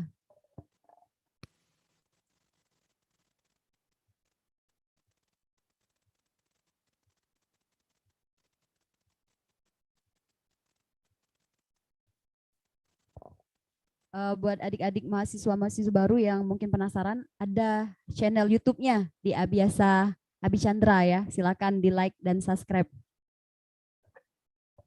Nah, ini adalah grand final ya, Abiasa dan Abi Chandra. apa sih Abiasa Abicandra? Jadi kayak saya ambasadornya di sini. Itu semacam duta ya, duta dari mahasiswa-mahasiswi FISIP UIN Raden Fatah Palembang. Nanti itu ada berbagai macam kategori ya, ada intelijensi, ada kreativitas. Nah itu silahkan dikepoin ya adik-adik mahasiswa. Abiasa Abicandra itu apa gitu. Bisa bergabung bersama mereka, jadi tidak menjadi mahasiswa kupu-kupu ya istilahnya tuh kuliah pulang gitu ya. Iya Tapi, Bu Putri, benar sekali. Jadi di kegiatan Abiasa Abicandra di sini, jadi teman-teman mahasiswa juga nggak hanya mendapatkan pembelajaran dari bangku perkuliahan saja ya. Jadi adik-adik mahasiswa juga bisa menggali ilmu dari organisasi-organisasi seperti Abiasa Abicandra ini. Jadi nanti ada keterampilan-keterampilan khusus seperti public speaking, kemudian untuk ukti-uktinya bisa mendapatkan apa namanya keterampilan bagaimana cara berias diri, kemudian juga bagaimana cara menjadi seorang entrepreneur ya, seperti itu. Oke, tentunya banyak sekali event yang sudah dilakukan oleh Abiasa Abicandra ya. Ada webinar tentang apa itu public speaking, ada bekerja sama juga dengan kosmetik Wardah gitu ya. Jadi insya Allah tidak rugi adik-adik ya. Kalau bergabung bersama Abiasa dan Abicandra, ini juga Duta Bahasa Sumatera Selatan juga dari Abiasa Abicandra. Ya, keluaran dari Abiasa Abicandra ya. Jadi apa ya, menjadi mahasiswa yang kece, produktif dan berprestasi ya. Inilah wadahnya gitu ya. Bisa nanti bergabung bersama Abiasa dan Abicandra. Ya Bu Putri. Jadi semua kegiatan yang telah dilaksanakan oleh Abiasa Abicandra di sini juga tidak terlepas dari dukungan ya, dari dukungan pihak Laboratorium FISIP UIN Raden Fatah Palembang. Itu bisa dilihat finalis Gadis Pali ya. Iya, jadi berbagai Duta Genre di Sumatera Sumsel Selatan gitu ya. merupakan Jadi output keluaran dari Abiasa Abicandra juga. Ini rumah siapa ini nggak tahu. Rumah Limas itu. Oh, Rumah Limas. Oh, Rumah Iya. Limas Ibu ya. Iya. Rumah asli ini. Kabarin kalau nggak salah. Oh iya. Ya ini kita lihat wajah dari Bisa bergabung dari semester berapa Pak Afif di Abiasa Abicandra ini? Iya, untuk informasi dari semester berapanya bisa bergabung dengan Abiasa Abicandra. Jadi adik-adik mahasiswa baru bisa bergabung dengan Abiasa Abicandra mulai dari semester 1. Oke, adik-adik mahasiswa semua yang memiliki motivasi ya, memiliki motivasi tinggi untuk apa ya Bu? Menggali kreativitas, kemudian mendapatkan ilmu-ilmu yang baru, ya silakan bergabung di Abiasa Abicandra. Iya. Di bawah asuhannya Pak Farid Rahadi. Miftah Farid. Wah, itu IO, FISIP. Iya. Pak Miftah Farid itu adalah apa ya? Oncak lah kalau di FISIP ini. Jadi yang punya hobi atau punya prestasi kayak nari, kayak misalnya suaranya bagus, penyanyi. Nah, ini wadahnya gitu ya. Jadi di event Abiasa Abicandra ini semua bisa menunjukkan skillnya, tidak hanya fokus ke agama kayak ceramah, ngaji, tapi bisa juga ke seni. Nah itu keren banget Pak Afif. Iya, itu merupakan sebuah perpaduan ya Bu ya, perpaduan antara adat istiadat ada, Islamnya, agamanya ada, budayanya modernisasinya dapet ada. banget, Jadi perpaduan semuanya ada di wadah sini, di Abiasa Apalagi Abicandra. Sumatera Selatan itu kental banget sama adat Melayu. Kita Iya. bisa saksikan gitu ya dari kostumnya, memakai baju kurung gitu ya. Jadi yang pengen tetap melestarikan budaya Sumatera Selatan khususnya gitu, boleh ikut berpartisipasi di ajang ini gitu ya. Oke.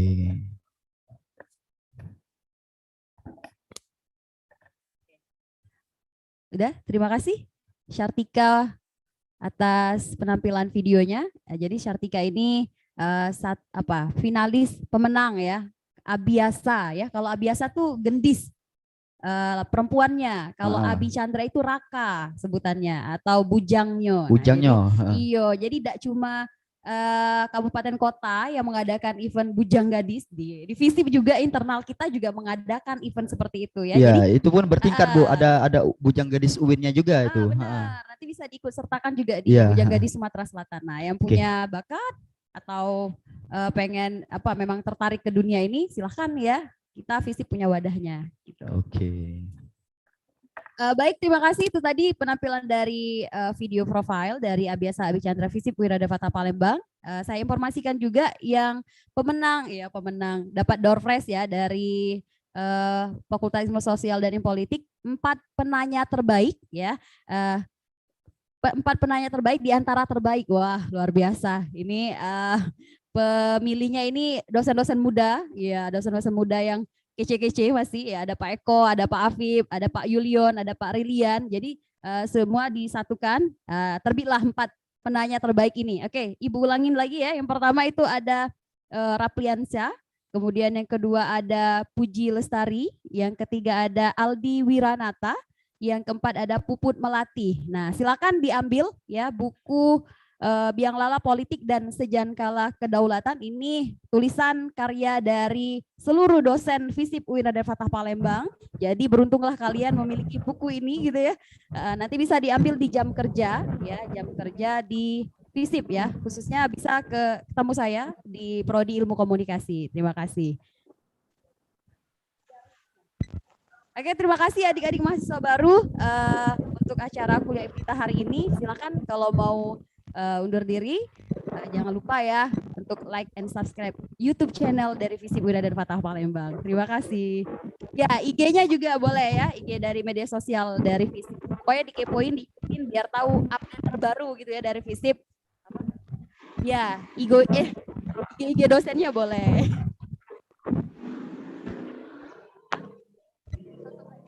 Baik, terima kasih. Ini saja, alhamdulillah webinar kuliah kita telah berjalan dengan sukses dan baik. Diharapkan semangatnya tetap terus membara sampai nanti menjadi seorang sarjana. Terima kasih. Wassalamualaikum warahmatullahi wabarakatuh. Give applause.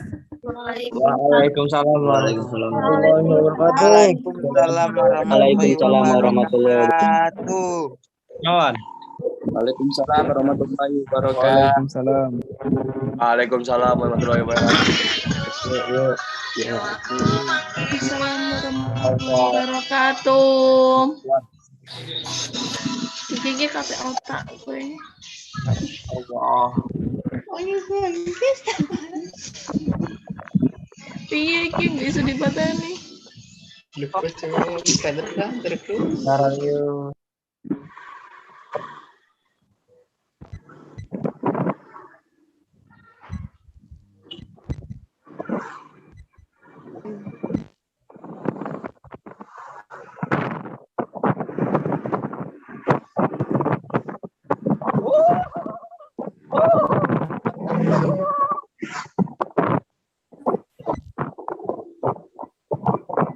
With Monday.com's flexible management system, however,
diskusi.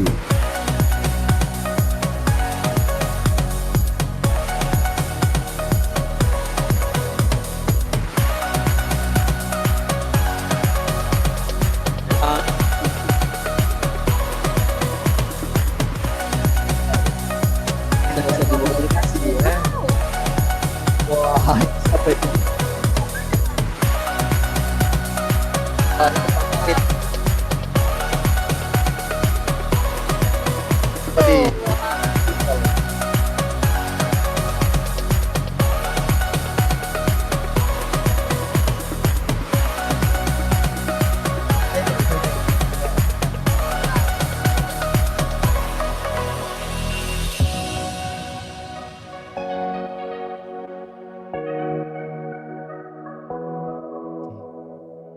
Baik, terima kasih. Itu ada di profil Karaoke, dari Bang, karaoke, Bang. Visip UIN ada Patah Palembang.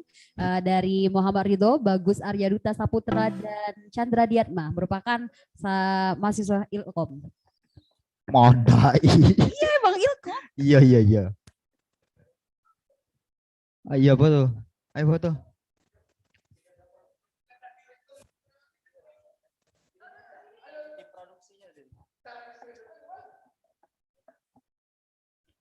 Cek.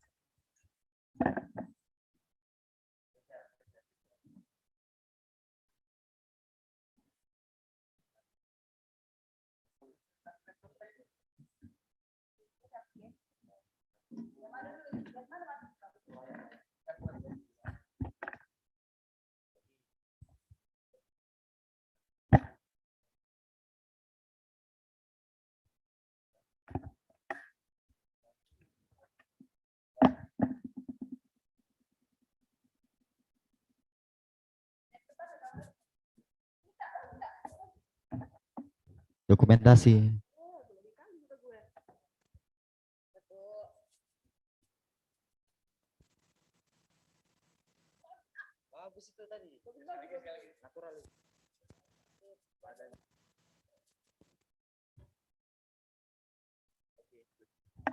Oke, terima kasih semuanya.